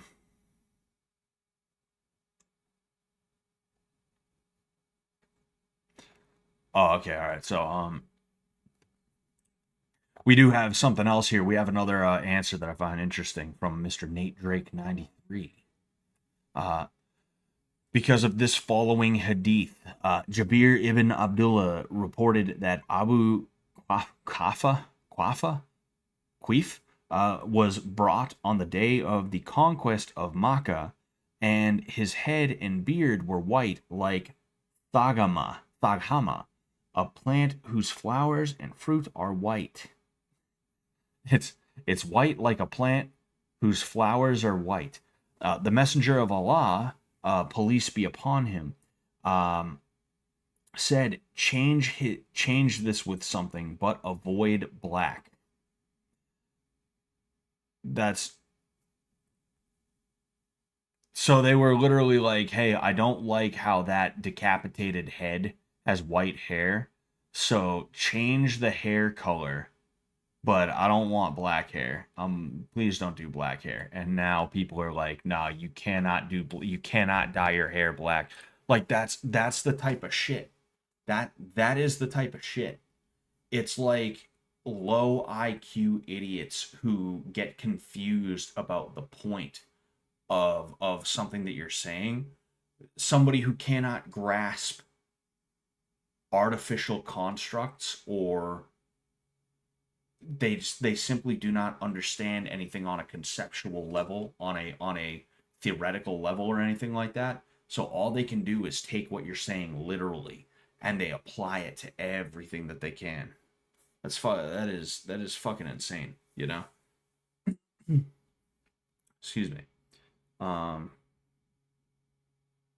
yeah. Oh, there we go.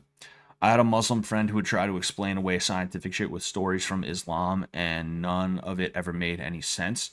I think he was just making up shit, honestly. Yeah.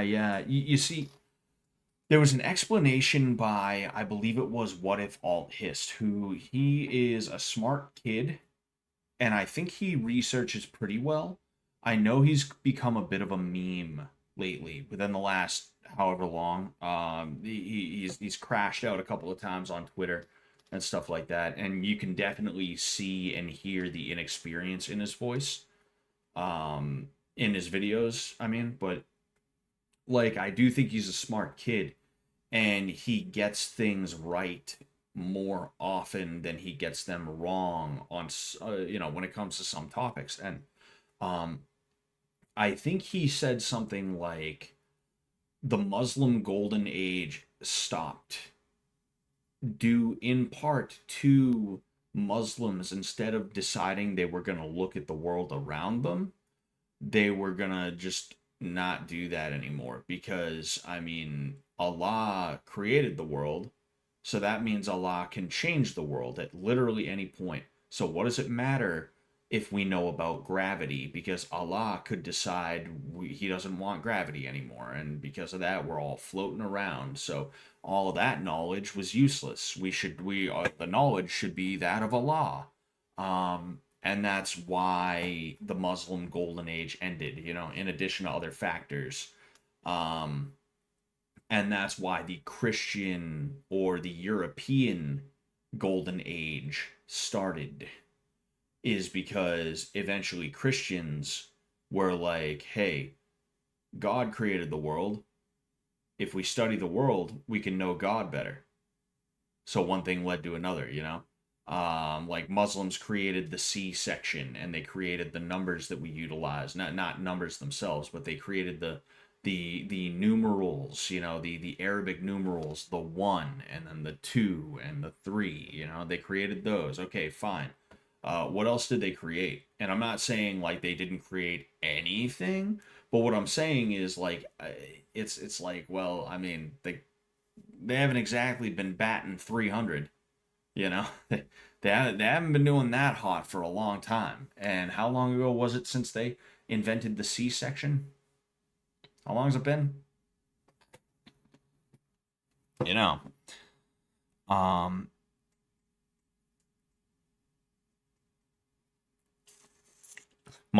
Muhammad banning everything but pedophilia. Yeah, pretty much.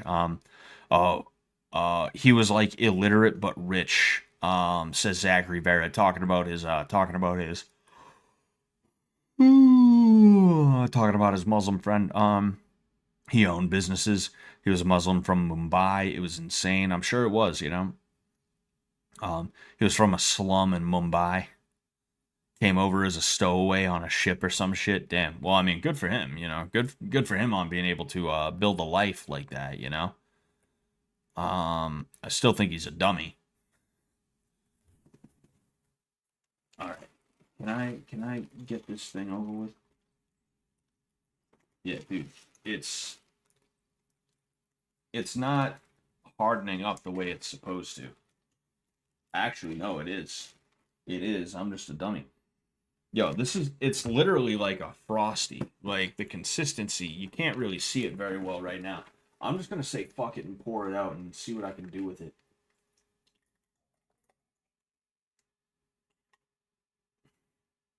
It it just plops out like a fucking turd.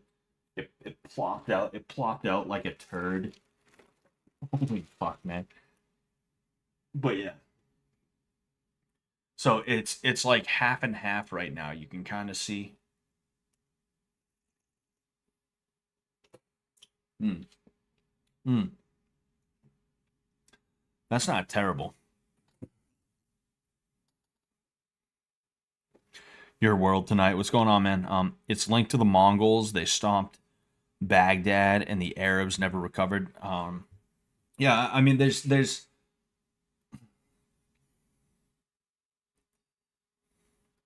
You guys see what I'm talking about right here?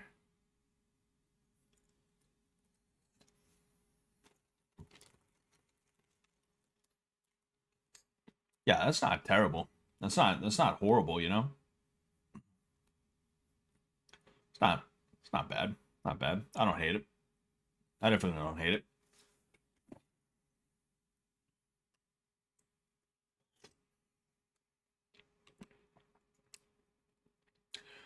But yeah, I mean, I'm sure there's multiple different reasons for the end of the Muslim golden age, you know, and I don't think that's just you know, I don't know. I don't know, you know.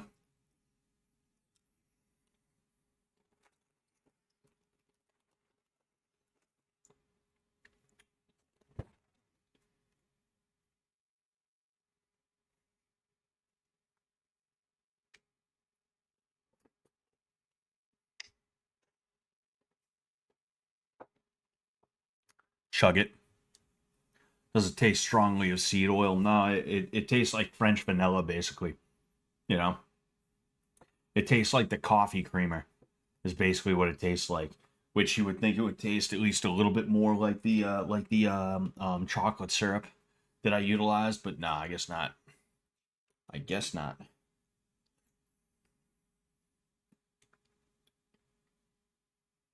Yeah, I mean it's interesting that I was able to do that though on some level, you know. I'm sure if I was I'm sure if I I'm sure if I did it a slightly different way, or if I did it the right way for real, if I packed this whole thing full of ice, maybe even kept it in the freezer for a little while, you know, I'm sure the whole thing would have been fine, you know.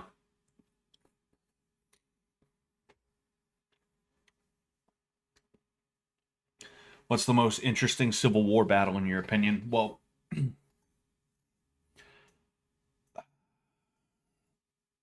it's tough for me to answer because like I'm not exactly a Civil War buff necessarily. I understand a little bit about the Peninsula campaign. Um, but I'm not that well versed in every little bit of it.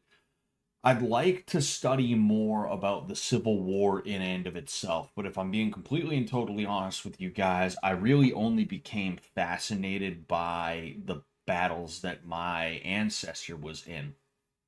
So I could tell you what I think the most interesting battle that my ancestor was in. I could tell you about that, but I couldn't tell you what the most interesting battle of the Civil War was. Fredericksburg was really good because, and this isn't